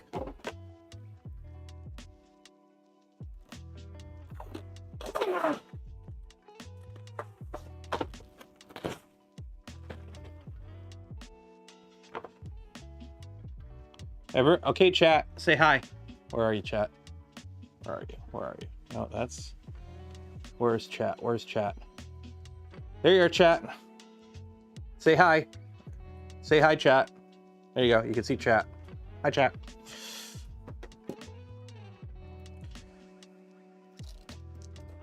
Yeah, this is not a Phoenix. This is a big V2, not a Phoenix.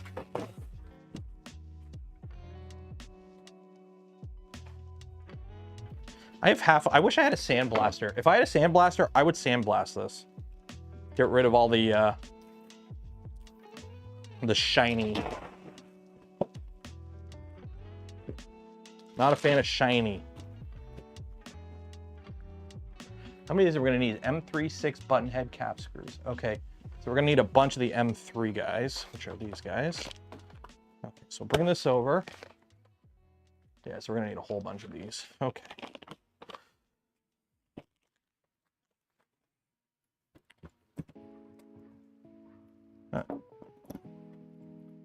And didn't drill through deep enough on that one. Or the rest? The rest are good? Rest are good. Okay. So how's this? This looks like it's mirrored, except one side has an extra notch. Okay.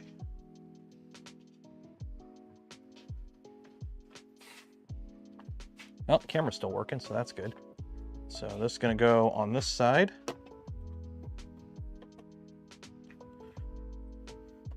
So obviously I'm gonna have to move some stuff here.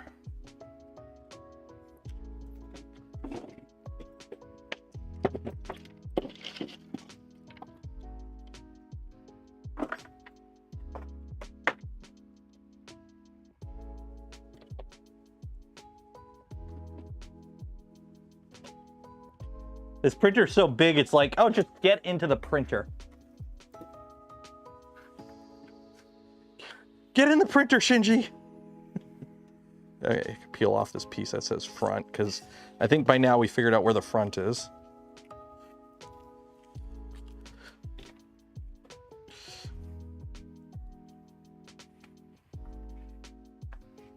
Lining up all these T-nuts is going to be annoying.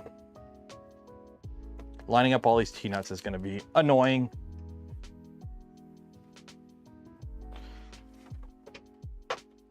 Okay, so you go there.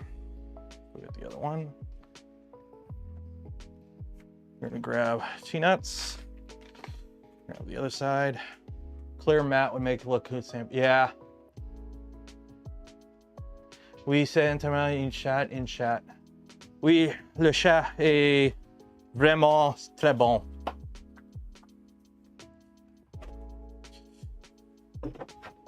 And this goes right here. And we have a little cutout over there, which I've done properly.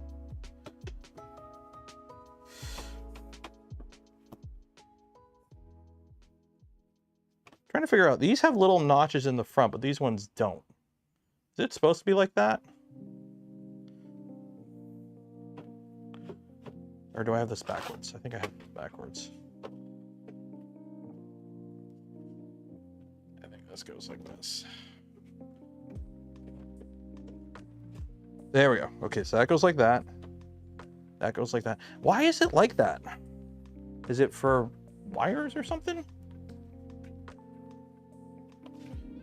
Yeah, no, it does do that. You can see this side has a little extra notch here on the front right, and this side it's open.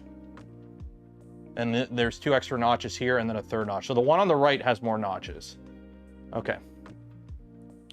Bilingual. Oui, je parle un petit peu de français.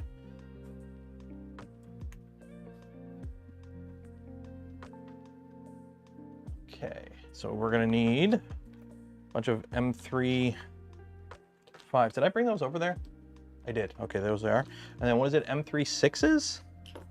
M3 6 button head cap screws. See, okay, these are button heads, so they actually do call them out as M3. Okay, so they do call those ones out, right? M3 6 button head cap screw. Okay. Could you do the printer as a trident? I mean, theoretically, but I wouldn't, because that is a lot of bed on 3 lead screws. Like, this makes way more sense to have a flying gantry. As you make the printer bigger, flying gantry makes more sense. So it's one of those things. As you get bigger, flying gantry makes more sense.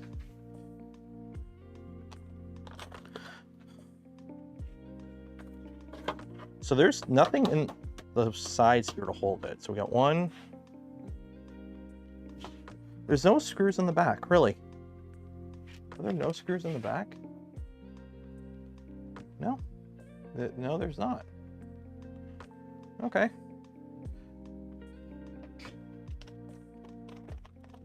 Please tell me it's not. No, it's 12mm belts. Are they 12 or 10? 9. I think they're 9mm belts. They might be 9mm belts. I think they're 9mm belts. I mean, tell you 1 second here. I think they're 9mm belts. Yeah, they're 9mm belts, or 10mm, 9 or 10mm. I don't know. Probably 9.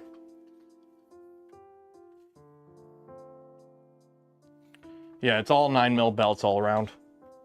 12 would have been nice, but 12 would have probably required way too much redesign. You can fit 9mm belts on a stock VORON relatively easily with some slight modification. The moment you try to go to 12mm belts, it's a lot different. Okay, so now I gotta put all these T-nuts in. So you're gonna go there.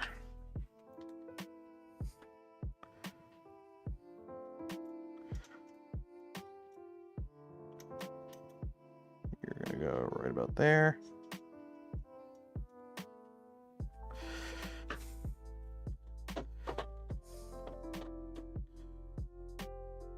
I mean, actually, let me try something here. Let me see if this will work. Can I try? No, that ain't gonna work. Maybe. Let's reach through. That'll reach.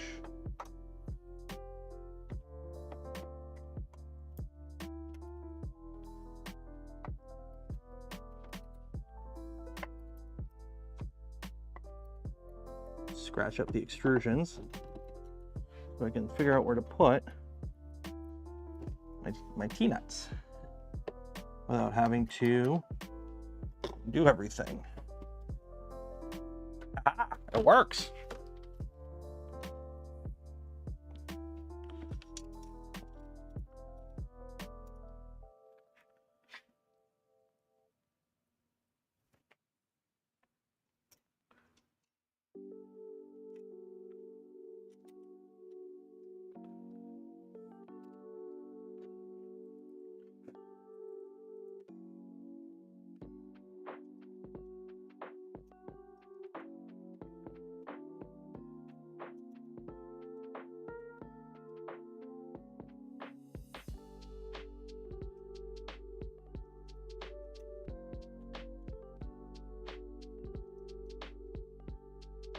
There we go. I think that's it.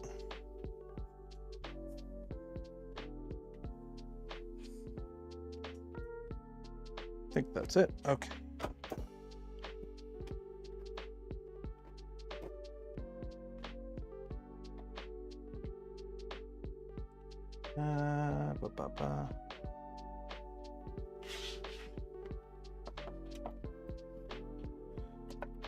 Hey, that actually worked.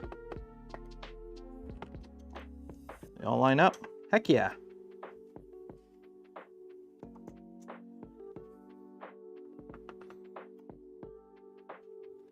There we go. Sweet. Okay, now I need Allen key. That'll fit these.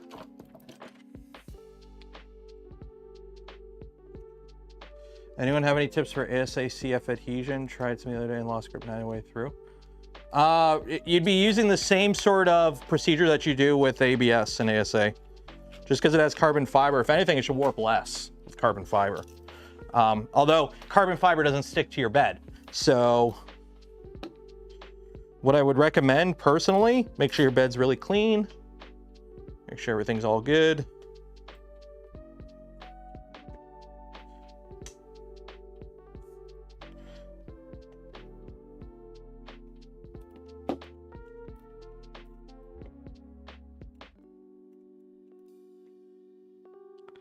And just kind of go from there.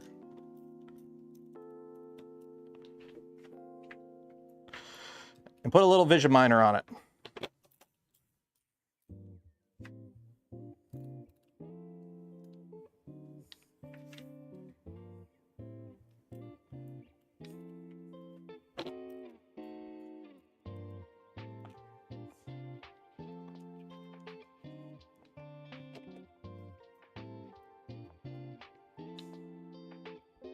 This is a big bed.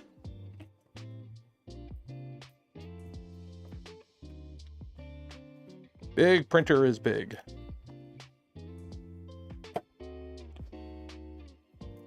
Seriously? Or is that actually screwed in? Oh, that is screwed in. Okay, there we go. So there's no screw here.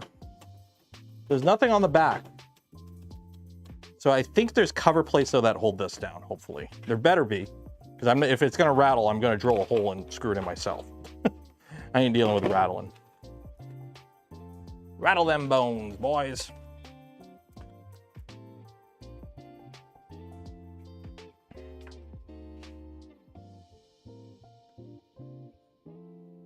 $105, $110 bed. Yeah, don't be afraid to bump the temps up. Sometimes a little extra heat is all you need.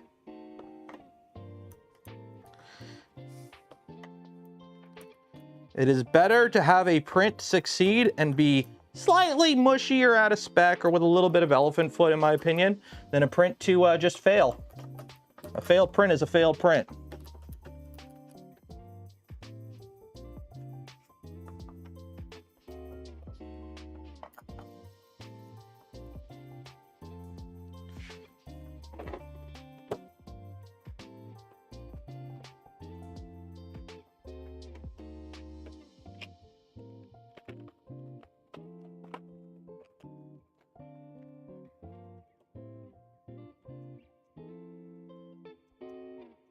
Okay, line up the T-nuts with the little scratches I made on the thingy.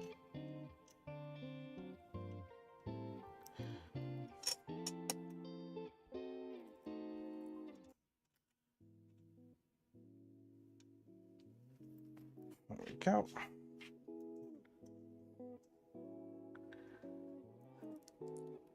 You're getting actually, if you think about it, pretty close to, like, this is, got to put the bed on, got to put the tool head on, and then wire it up. We're getting close, I think.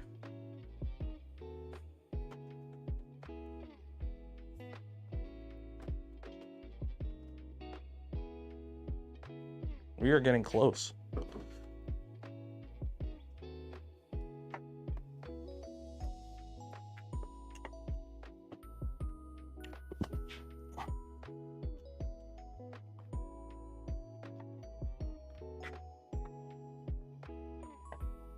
There we go.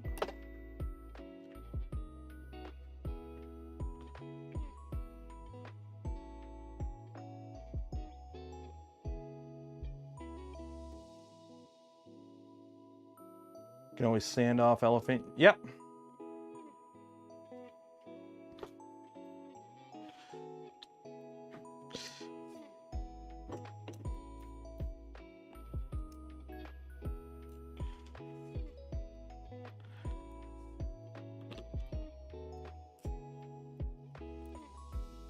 This thing is already covered in fingerprints. We are already all covered in fingerprints on this thing.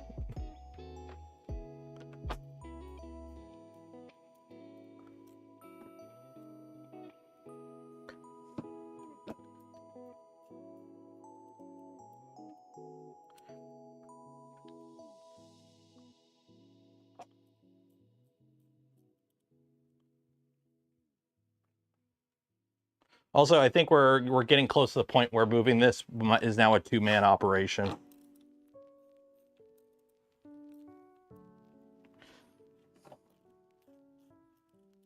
There we go. There we go. There we go. So now we have the bottom panel installed. Sweet. I think you only have to flip this printer over once. If I remember correctly, looking at the instructions, you only have to flip it over once. And I could probably get the wifey to help move it. The plan is, I really want to, this weekend, I want to be able to stand for it. Because the plan is I just want to get if you've been to Rocky Mountain or you saw the video where, you know, Max has his on that nice aluminum extrusion frame. Yeah, Misumi shipping to Canada right now is stupid. So I'm going to make one out of 2x4s essentially. And it's only going to be like 3 feet tall. Like I want it so that the top of the printer is like my eye level. So if I need to do anything on top of the printer, I could do that. And it's just high enough off the ground that the plan is to just leave the top open. So the printer just basically sits on a frame with like so there's nothing. So that way, if I need to get under the printer to do anything, I can just get under the printer and just like lie on my back and just go underneath the printer. So yeah. So now we got to put these isolation columns in with rectangular springs. You know, they're square. And then glue the beds all together. So, okay. Isolation column, rectangular spring, M3T nut. Where are these isolation columns? Well, here are the springs. Isolation columns.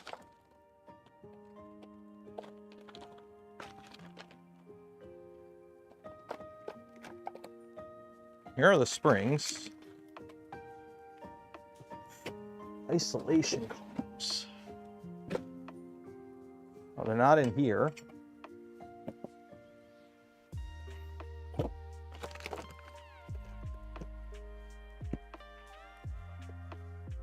Isolation columns.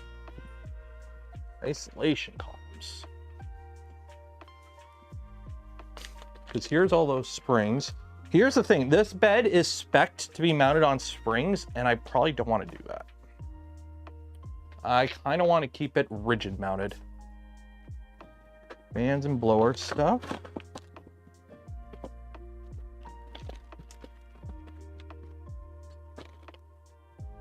Isolation columns.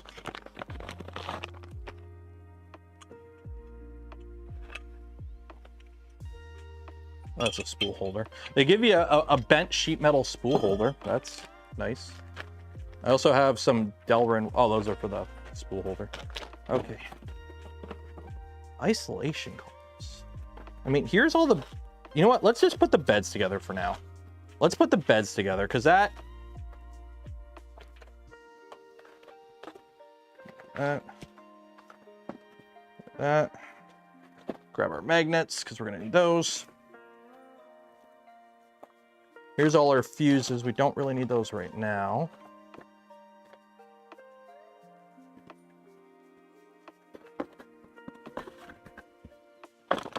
I don't see those isolation standoffs anywhere. I got a Logitech C270 webcam though. Hot end is the hot end.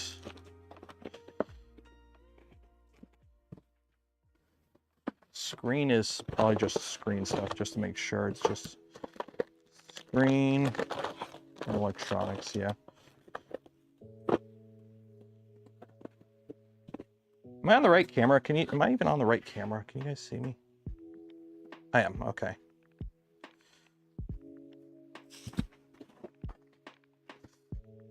Power cable. Oh, isolation columns. Here we go. And here are the beds. So the isolation columns are just like little, I'm assuming Delrin standoffs.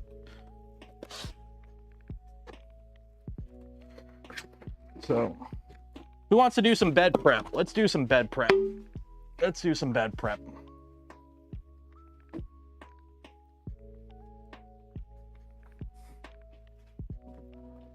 Who wants to do some bed prep? Let's do some bed prep.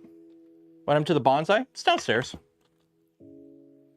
Bonsai is just chilling downstairs. I mean, I don't need to print with it.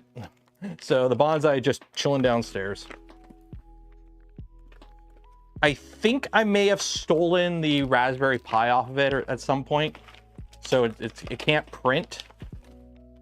Because it's missing, it doesn't have firmware on it.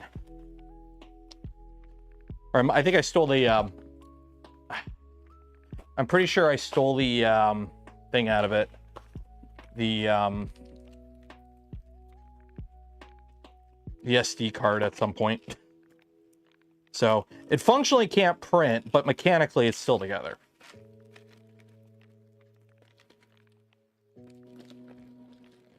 How thick are the beds? They're 6 mil beds, 8 mil beds. I don't know. I'll let you know in 1 second here. Just making some room here because we're going to do some work.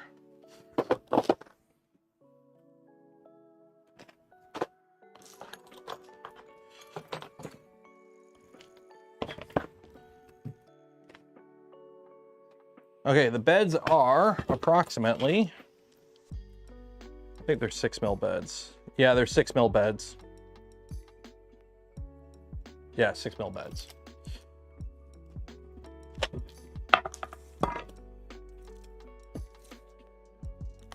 Personally, I would have liked to see like 8 or 9 mil, but it is what it is.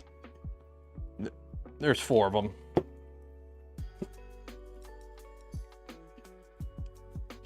And they are taped up good. Where's the opening on this?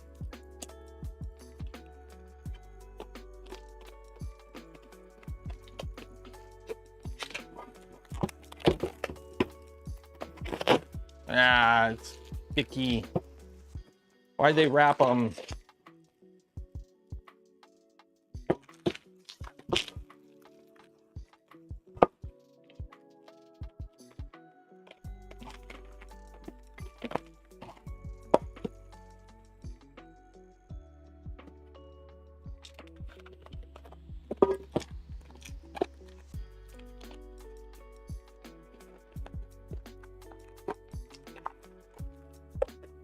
This is not ASMR appealing. I am sorry.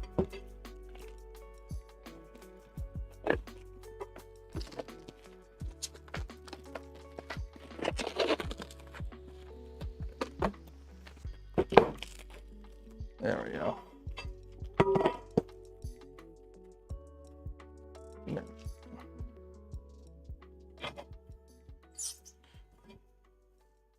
They're probably cast. They're hopefully cast. They should be the right kind of bed. I haven't seen anyone use the wrong kind of bed in a while, so I'm just gonna assume they're right.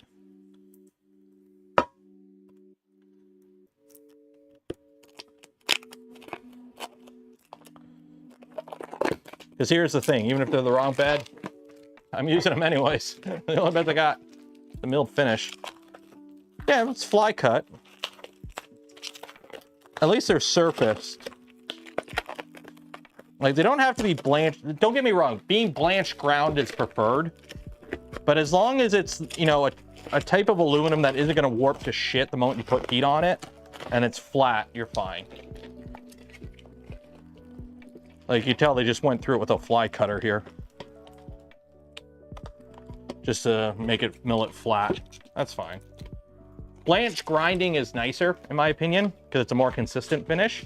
But there's no, I can't feel any overstep. So if you can barely or not even feel an overstep with your fingers, odds are you're good.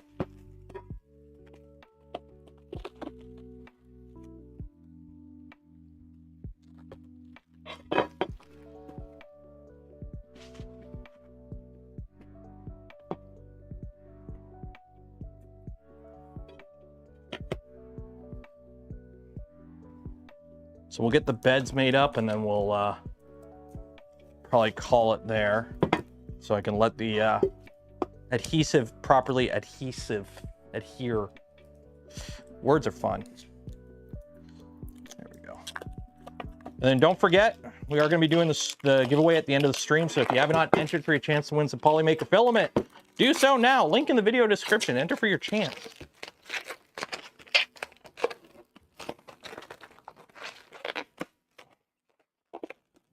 The junctions. What junctions? Yeah, your finger can feel, like, if there is any sort of step over, you can feel it. The human finger can feel like a thou, like, rise. It's insane how sensitive your fingers are.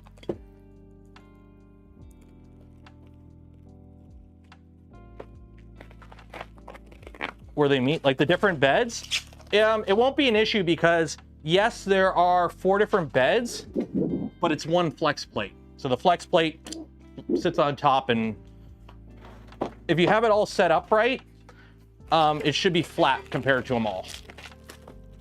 So.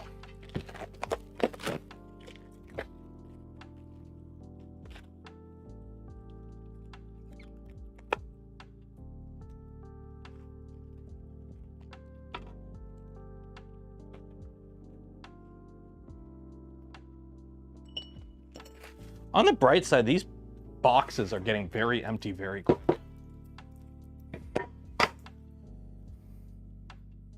Yeah, so one thing we learned from Phoenix, and while this is not a Phoenix, I'm using a lot of stuff that the VORON team has learned from Phoenix development to kind of influence some decisions I'm making on this build. Originally, if I remember correctly, the original way we had it set up on Phoenix for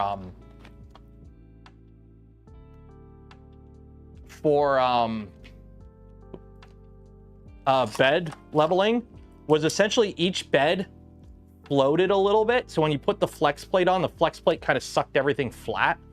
But it turns out that that isn't good because once you start heating stuff up, it starts to like get all weaky-wacky. Starts going all willy-nilly. And so I think right now the current SOP with Phoenix beds is to basically just hard mount them. Like rigid mount the bed so they're not movable at all, and just shim them flat, and then just let whatever happens when the heat up happens. So I think that's what they're currently doing with the Phoenix beds, is just rigid mount them. And if there's like a big difference between one bed to another, just shim it. And then otherwise just let the mesh it. Seems to be the current easiest way to get a consistent first layer across multiple beds.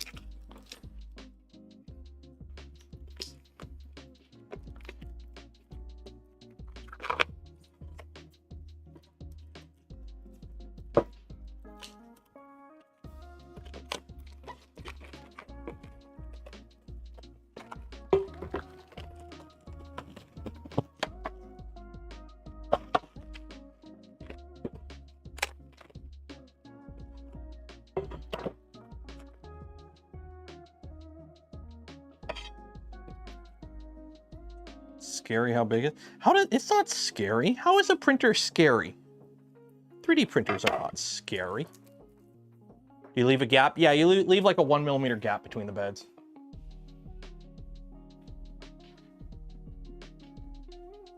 Because you don't want the beds being right up against each other, because you do want them to flex a bit or have some expansion joints.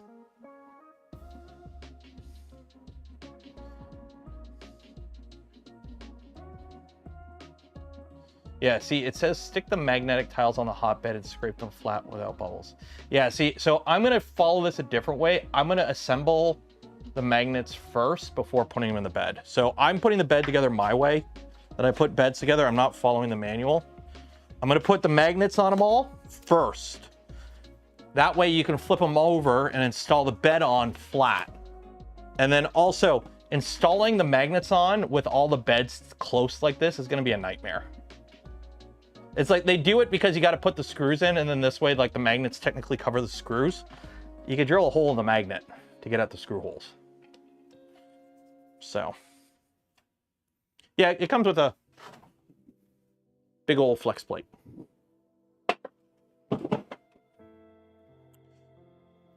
So now I need to I got my gloves, I got the magnets. The magnets say Fysetc on them. The magnets are pretty much size for size with the thing. Okay, let me go get an SOS pad and we will get this going. So let's go. Oh, hey, pupper.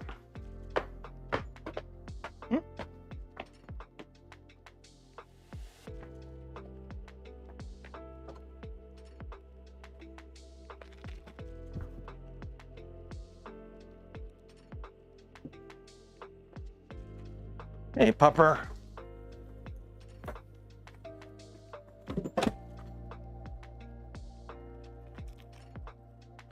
Okay. So the reason I got an SOS pad is because anytime I like to, anytime I go to put a magnet or glue something to a bed, two things. You need to make sure that the bed is thoroughly cleaned and degreased. You don't want any oils or residues on your bed. Obviously the glue won't stick as good.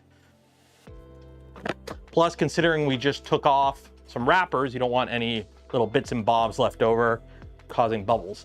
And two, use the Scotch-Brite side to scuff up the plate a bit. I find it sticks a bit better when you scuff it up a bit.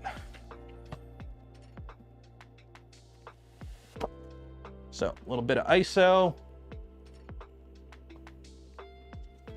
Clean it. The side the magnet goes on is the side with the counter bores.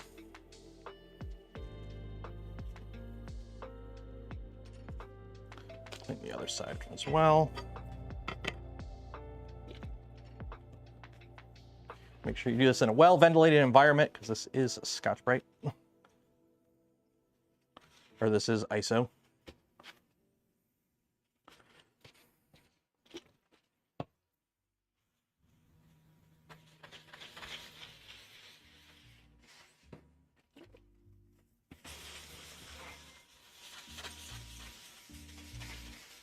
Man of the Croc. Member for 15 months. Did he get any memes or free messages each month? What? Any memes or free messages? What?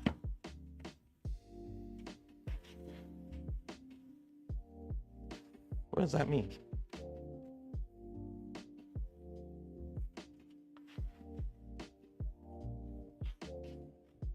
There we go.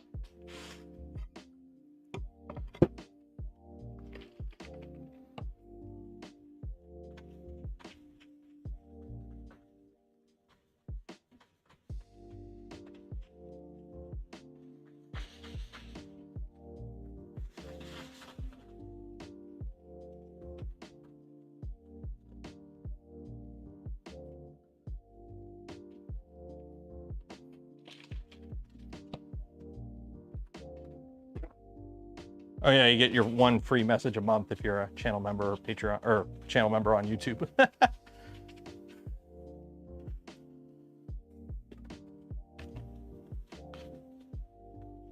Now see how dirty this is? That is actually little bits of aluminum that we've liberated. It's part of the oxide coat too.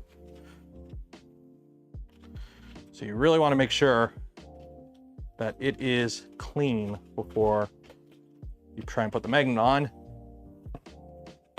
Because the last thing you want to do is it not be clean and it fail. There we go. There we go. Good. And then a little tip, wipe down the back of the magnet. Because the last thing you want to do is as you're putting your magnet on is accidentally transfer grit and grub from this onto that. And then a little tip if you can, get a fan. Every time I put a magnet on or a bed on or anything, I try to have a fan blowing. That prevents like hair and little bits of float that land on it. It cleans it off, right? So which is the front on this? I don't think it matters. I think all these look exactly the same. They have a front and back hole for those, so there really is no front and back on these. So We'll put the Fysetc logo in the front, I guess.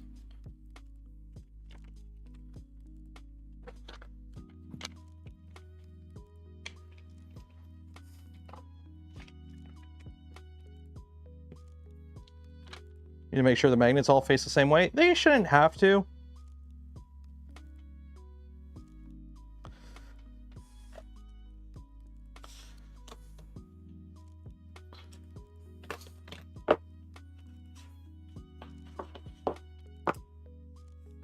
I wish I had my big scraper that I used to use for this, but I've lost it.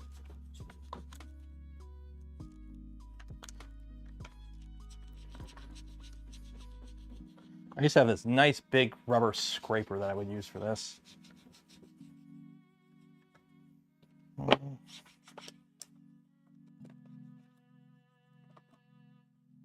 Yeah, that's gonna scuff it. Do that.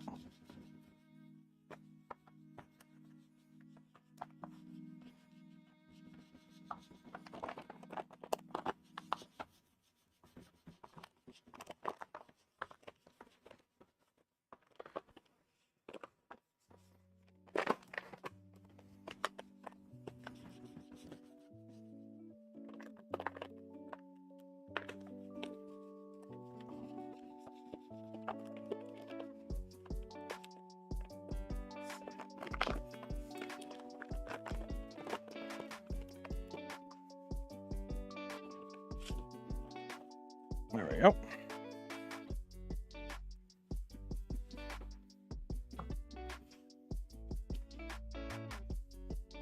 I will say this is a really thick magnet. Like a millimeter thick magnet. All right. That's one done.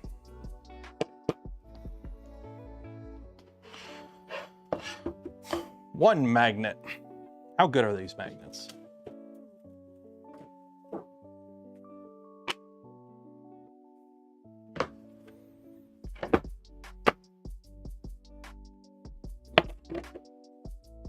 Pretty good. They are sufficiently magnety. Okay, one done.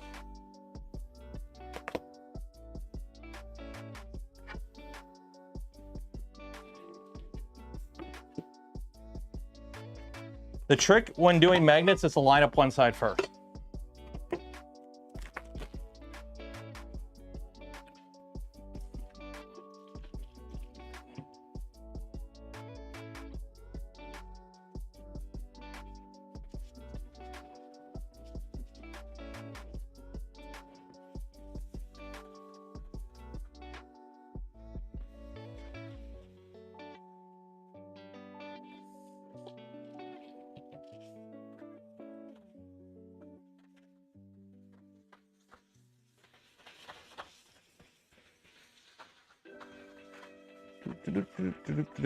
Cleaning my magnets. Super happy fun time adventures. Move all this so I can get my garbage. Over here. You go in the garbage.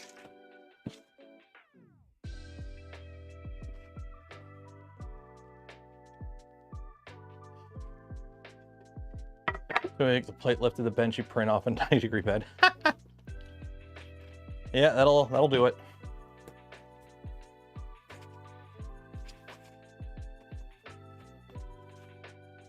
That will do it.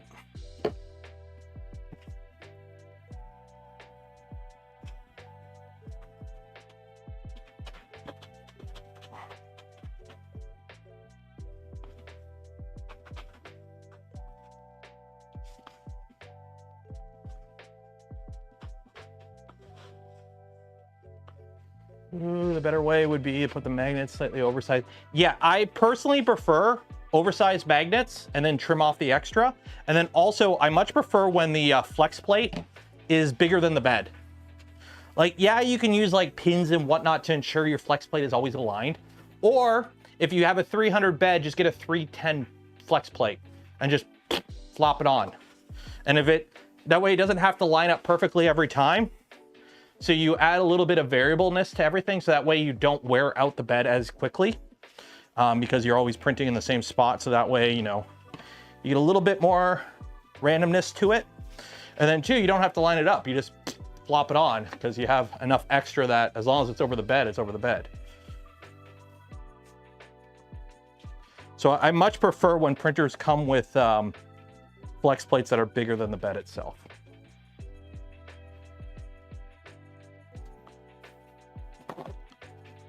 So.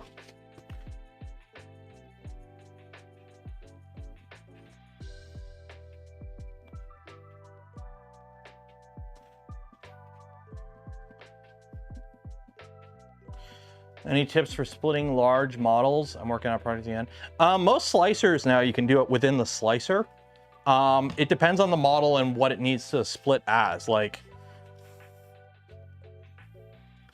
you can do, I think Prusa Slicer now supports even like alignment dowels when you split parts in Prusa Slicer. I think Orca does it too, but that is something you probably want to look into. You want to have it some alignment dowels, because after you split it, you got to put it back together, right?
Actually get rug burn doing that.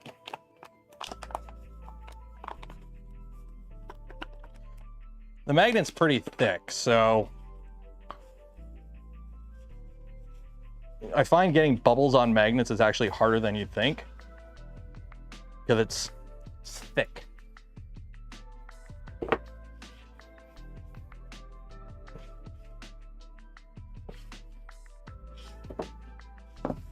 There we go. Yeah, look at that lineup. Look at that. Look how even that is. Magnificent.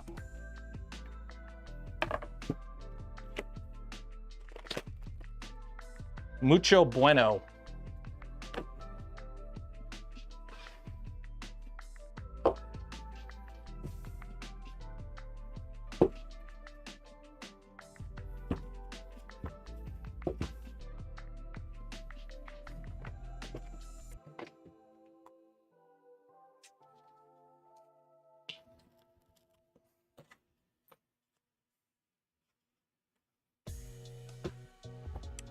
Okay, next one.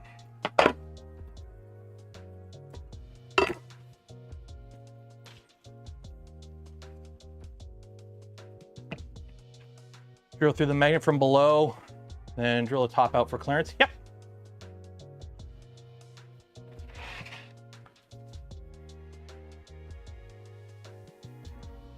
Yeah, you basically, I use a little pilot drill and just drill a hole through the bottom into the top of the magnet, like through the back into the front of the magnet from behind.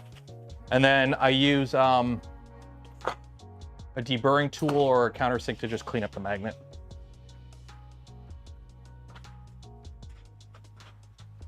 Works pretty good. Pretty easy. Gets the job done.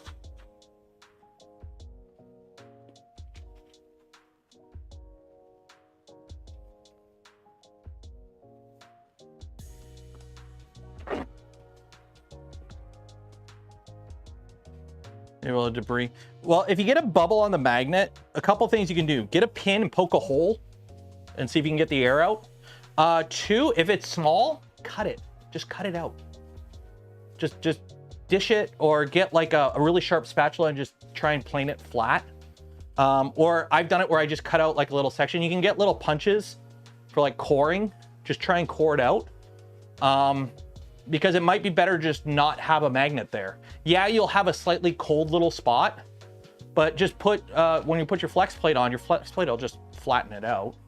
And there'll still be some heat transfer through the flex plate. So it'll still work.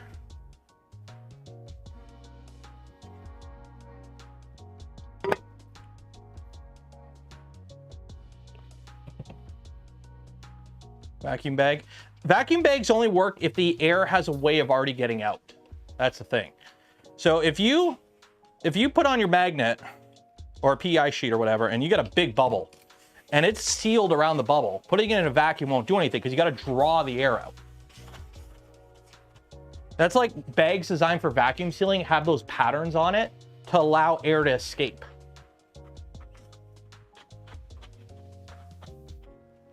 It is just warm enough in the garage for the ISO to like really vaporize. So I'm not saying the fumes are making me feel funny. I'm starting to feel a little funny.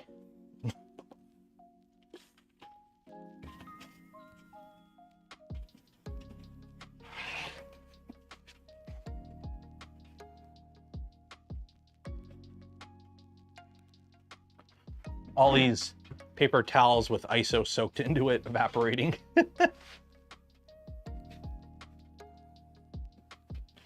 And then also what I'm probably gonna do is I don't know if I'm gonna put them, I don't think I'll put the heaters on. I think we'll just put the magnets on and call it. I'm gonna stack all the beds up in a printer with the bed on at like 110 and put a bunch of weight on top and let it just sit there and bake for a bit. And then I'll put the, next week we'll put the, whatchamacallits on.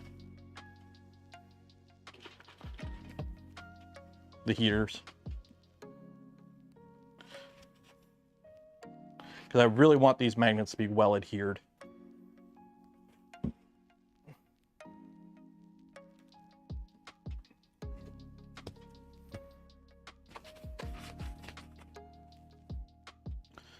Okay.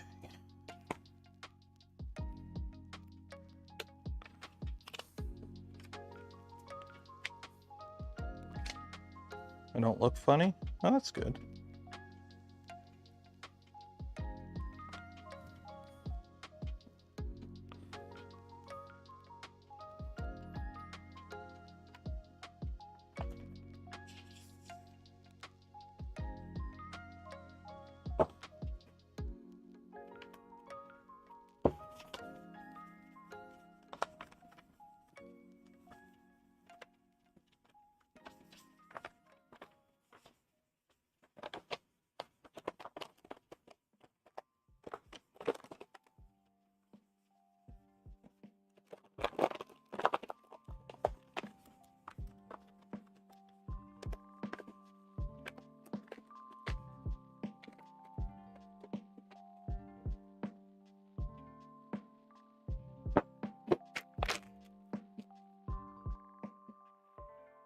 Okay.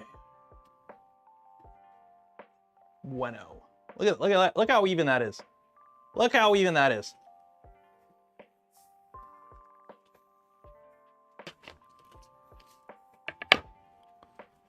Awesome possum. Okay, last one.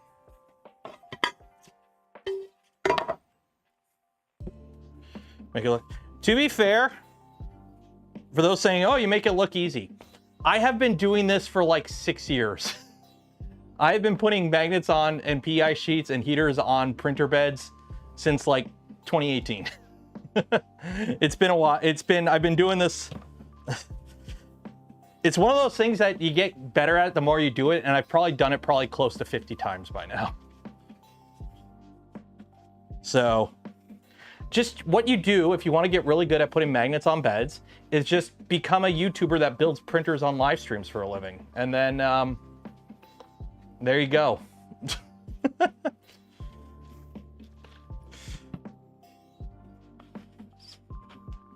I've never changed the oil on my car. I'm not good at that. I've never done it.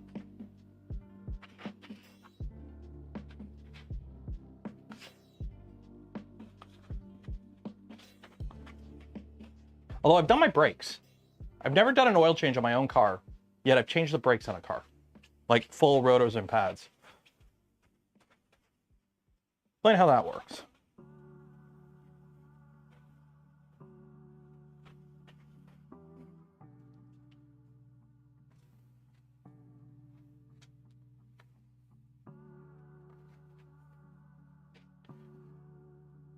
Yeah, when the magnet's thicker, it's easier to not get air bubbles. It tends to just go flat down. Brakes are just mobile lays. Ordered a Giga, pray for me. I don't know if there's any deity of man, machine, or animal that will be able to assist you. Good luck. Hit up Luke from Luke's Lab. He sells the upgrade kit to make the Orange Storm actually functional. And good luck if you try to enclose it. Brakes are easy, so you don't have to. Well, that's my thing. I don't really have a spot to go under a car. I can do my brakes in the driveway if you just jack up one tire at a time. But my driveway is like really uneven. I got to redo it because it was done by the previous owner of the house. My driveway looks like a Tony Hawk Pro Skater level. So I got to redo my driveway, get it actually cemented instead of hand done in shitty brick, the wrong kind of brick. Oh, the joy of investing or inheriting somebody else's problem. But anyways, long story short, I don't do my brakes or I don't do oil changes because I only need like 2 a year, if that. I don't drive a lot. And I just take it to a garage and just pay $50. Like, you do it. Yeah, I would save a bit of money if I did it myself. But half the time when I end up having to do my oil change, it's winter and fuck that. I'll just pay somebody to do it.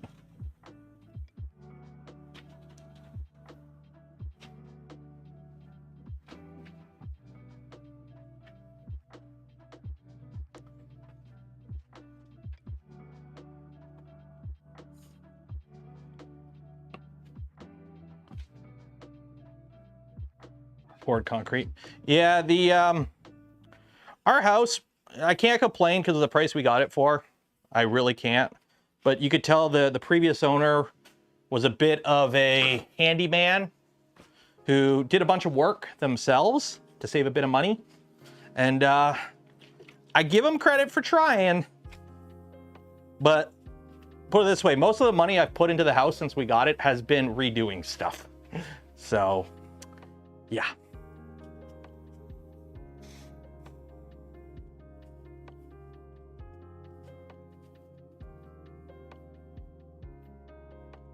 Yeah, plus, yeah, disposing the oil and everything. It's like, yeah, pain in the butt. Like when we got this house, they had like an oil pan in the garage here from like that they used for doing oil changes, and it still had a bunch of oil in it. It's like, what am I gonna do? I gotta go make a trip to the dump now and get rid of this. Like, heck no. Ain't nobody got time for that.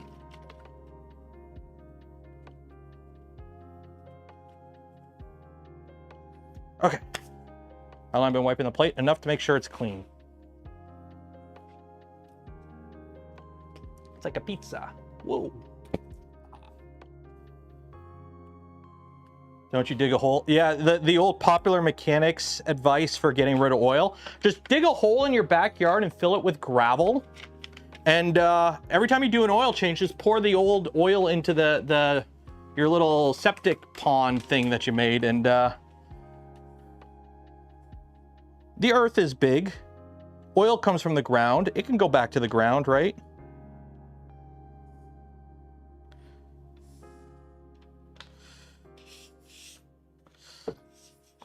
And remember, if you got weeds in your backyard, just use a little Agent Orange. And if you want to make sure your house doesn't burn down, just make sure your walls are filled with asbestos too.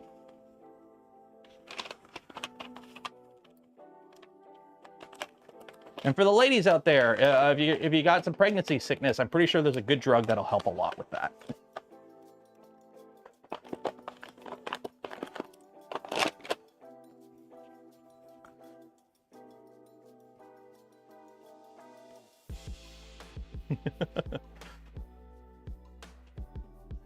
Yeah, DDT for pest control, yeah.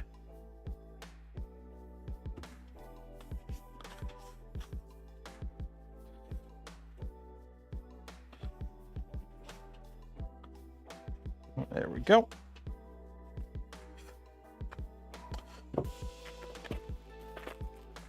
Most auto zones.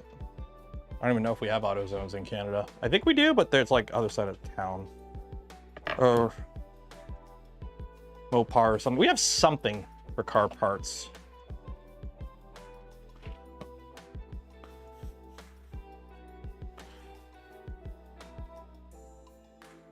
There we go. So now what I'm going to do, move home all. We're gonna cook. Jesse, we need to cook.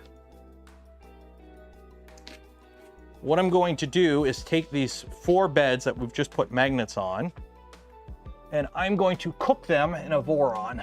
So move Z positive 3, 4.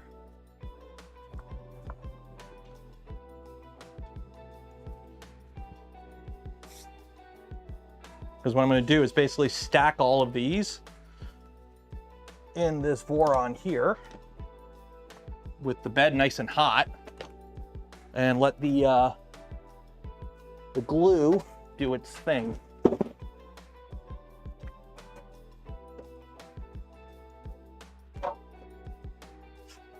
So let's temperature, heater bed. Let's do 100 for the bed. There we go. Okay. I'm gonna take all these, stack them good.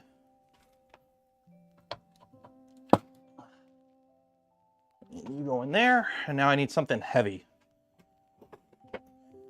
A vise, a chunk of brass,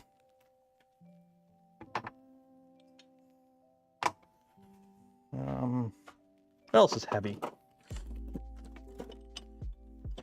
Another vise, another vise. Come on, just admit you're a witch. Admit you're a witch. There we go. More white. There we go. Okay. And now we let that cook.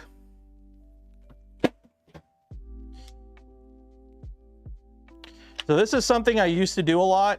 I don't really do it as much anymore, but because this is a big machine and I really want to make sure these magnets don't come off trying to peel off a big print, I really want to make sure these magnets are really secure. So what I'm doing is I've taken all 4 beds, now that I put the magnets on them, I stacked them on top of each other, and then I put them in a printer on a bed set for 100. And I'm just going to let them just sit there in the heat with a bunch of weight on it and make sure they're really glued together. So that's what's going on now. So let that do its thing. Although we might get a PID, or we might get a thermal runaway error. Let's see how, I don't even know. Is this printer even on this network? Where's Tallboy? Tallboy. There's Tallboy.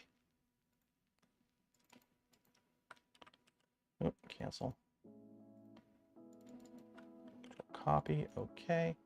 Boom, boom, boom. Let's see. Yeah, the bed is heating up. I'm just worried about it heat sinking and it not working, because there's so much metal on that bed that it might not heat up at the rate it wants to. So, okay, so that is that. That is belted up and we got the bed installed. How's the magnet? Oh, hey, it's working. The camera's still working. So yeah, so that seems to be the smart idea, is move the powered hub over to this side. So we've got the heaters. The heaters, for those wondering, are 450 watt heaters, but each bed also has this little bit of insulation. I'm not going to use this under the bed because I'm going to be modifying this to add ducts. Actually, that'll be hard to do. Shoot. Because these go that way and those fill it up all the way. How am I going to do ducts on this?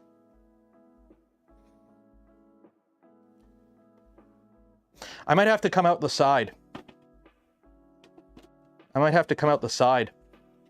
Because on a Phoenix, you have air intakes under the bed, and there's fans. So it sucks air from under the bed, and then they come out 2 vents in the back. The problem is this printer has 40/40 extrusions and 20/40s that go this way. So I might have to come out the sides and up. So anyways, who wants to do a giveaway? We're going to do the giveaway in 3 minutes. That's a great camera view. You can see all the beds stacked and the weight I have on it. Printer from stopping heaters after too much idle time. It's about half-hour idle. I'm just going to come out. I'll just come out here and I'll just heat cycle it several times. It's honestly not a huge thing. I don't think it's as big of a deal as I thought it was originally doing this, to just make sure, but it's not going to hurt. And it'll, you know, make sure it's nice and stuck down.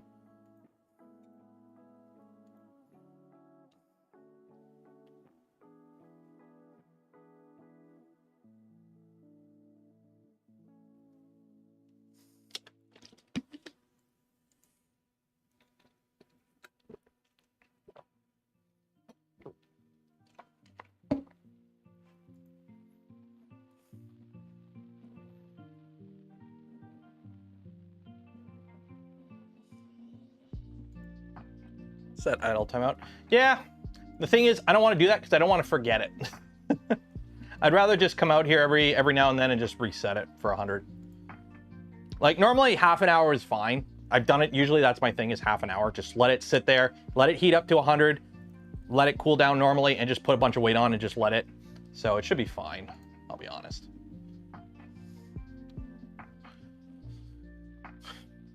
Space heater. That would freak the printer out if I do a space heater. So don't forget, we're gonna be doing the giveaway in a couple minutes here. Link in the video description. Enter for your chance. If you have not entered yet, do it. While you're down there, don't forget to check out the links in the description. Affiliate links don't cost you anything extra. Go a long way in supporting the channel.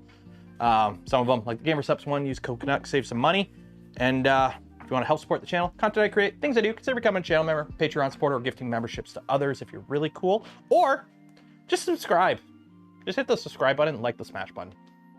You can do that. It's easy work. Okay. Lower powered kiln.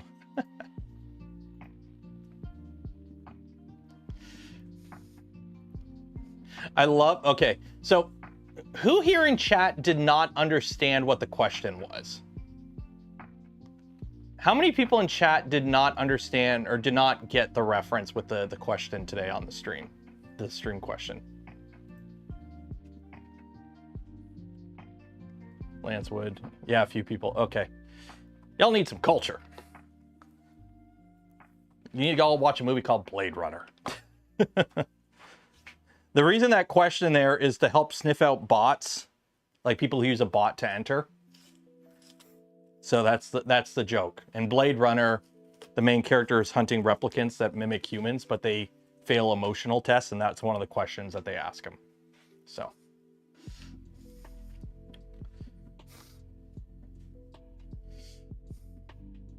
Oh, someone's a meat popsicle.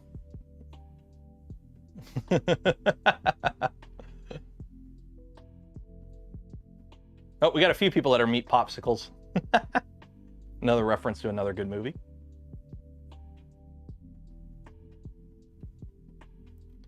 I am surprised how many people did not understand that reference. I mean, I guess, like, that's the thing. Like, Blade Runner, it's not exactly like an out there movie, but I thought more people would kind of understand it. Okay, let's do this giveaway. Let's do this giveaway, because I gotta make something to eat, because I haven't had anything to eat today. Let's make some food. Link to sheet. Create sheet. Let's go. If you did not enter, you will have another chance on tomorrow's stream. So tomorrow night, we're probably going to do a CNC and chill, I think. Do some faffing about with the... We'll try and figure out a fun little project to do on this. While I somehow also figure out how to make footage for a video that I got to do on it.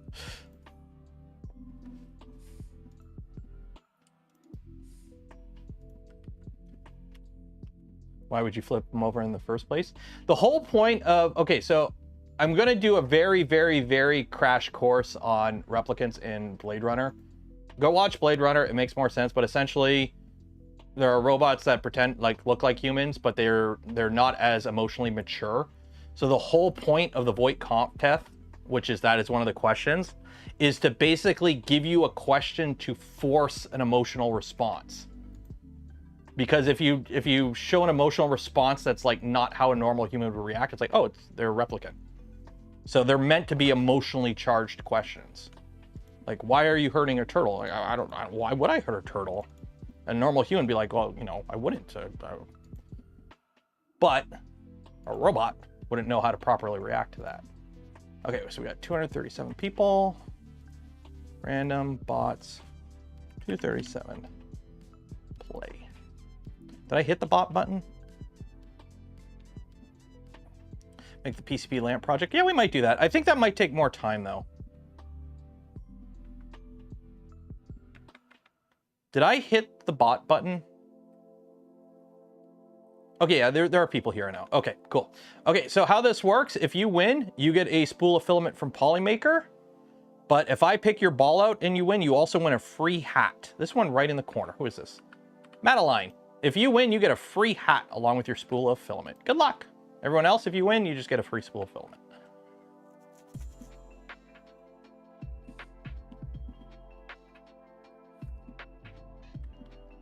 I don't even know how this one works. Oh, there's...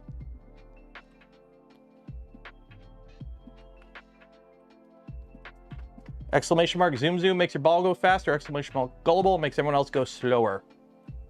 And if you remember the channel, you like the smash button and ring the bell, it actually greases your ball up and makes it go faster. See, Sean here is totally a member of the channel. That's why his ball's going so fast. You could be like Sean too if you're a channel member. See, Daniel wasn't a channel member, so Daniel went off the edge there.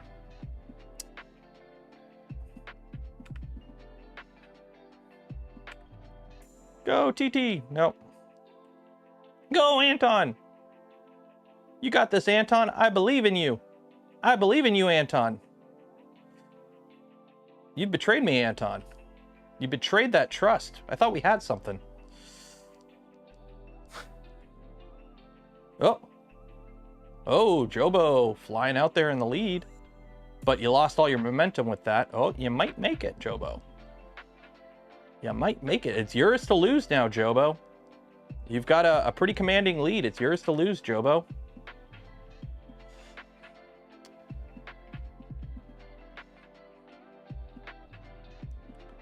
Ooh, oh, oh, oh, oh, oh, oh, oh, oh, oh, oh.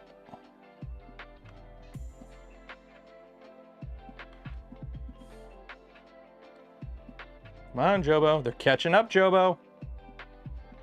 They're catching up. Oh. Oh, oh, oh, oh, oh, oh, oh, oh, oh. Oh, it's going to be close. This is going to be close. Jobo. Trevor was coming for it, but Jobo won.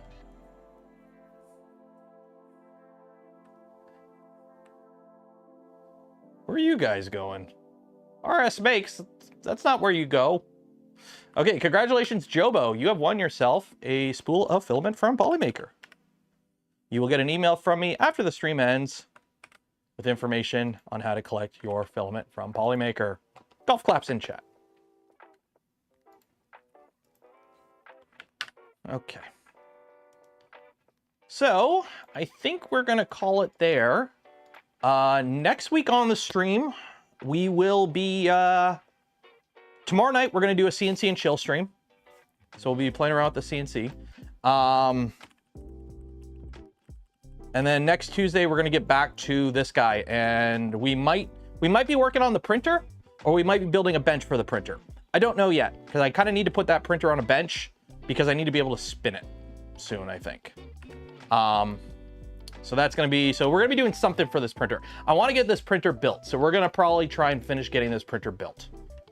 Instead of doing the 3 ongoing builds at the same time and me losing bags of material and making a complete mess of my workspace, we're gonna just try and knock this, get the big printer done is gonna be the goal for the next little bit. So yeah, so we're gonna call it there. So as always, shout out to Fysetc for sending over the kit for this build series. One second, is this somebody sending me? Oh, okay. So shout out to Fysetc for sending over the kit for this build series. I'm not being paid for this build series. Words and opinions are my own, but I do get to keep the kit at the end of the build series. So there's YouTube disclosure there. Shout out to Polymaker for the spool filament we gave away this stream and every stream. Links for all of them and more in the video description. Affiliate links don't cost you anything extra, go a long way in supporting the channel. And for those that donate to the channel, gifted memberships to others, or became members of the channel yourself, I thank you. Not be able to do the things I do, create the content I create without your continued support. You make it all possible. I'm Taylor, Canuck creator. Enjoy your weekend. Be safe out there. Wash your hands, and I will see you tomorrow night. Good night.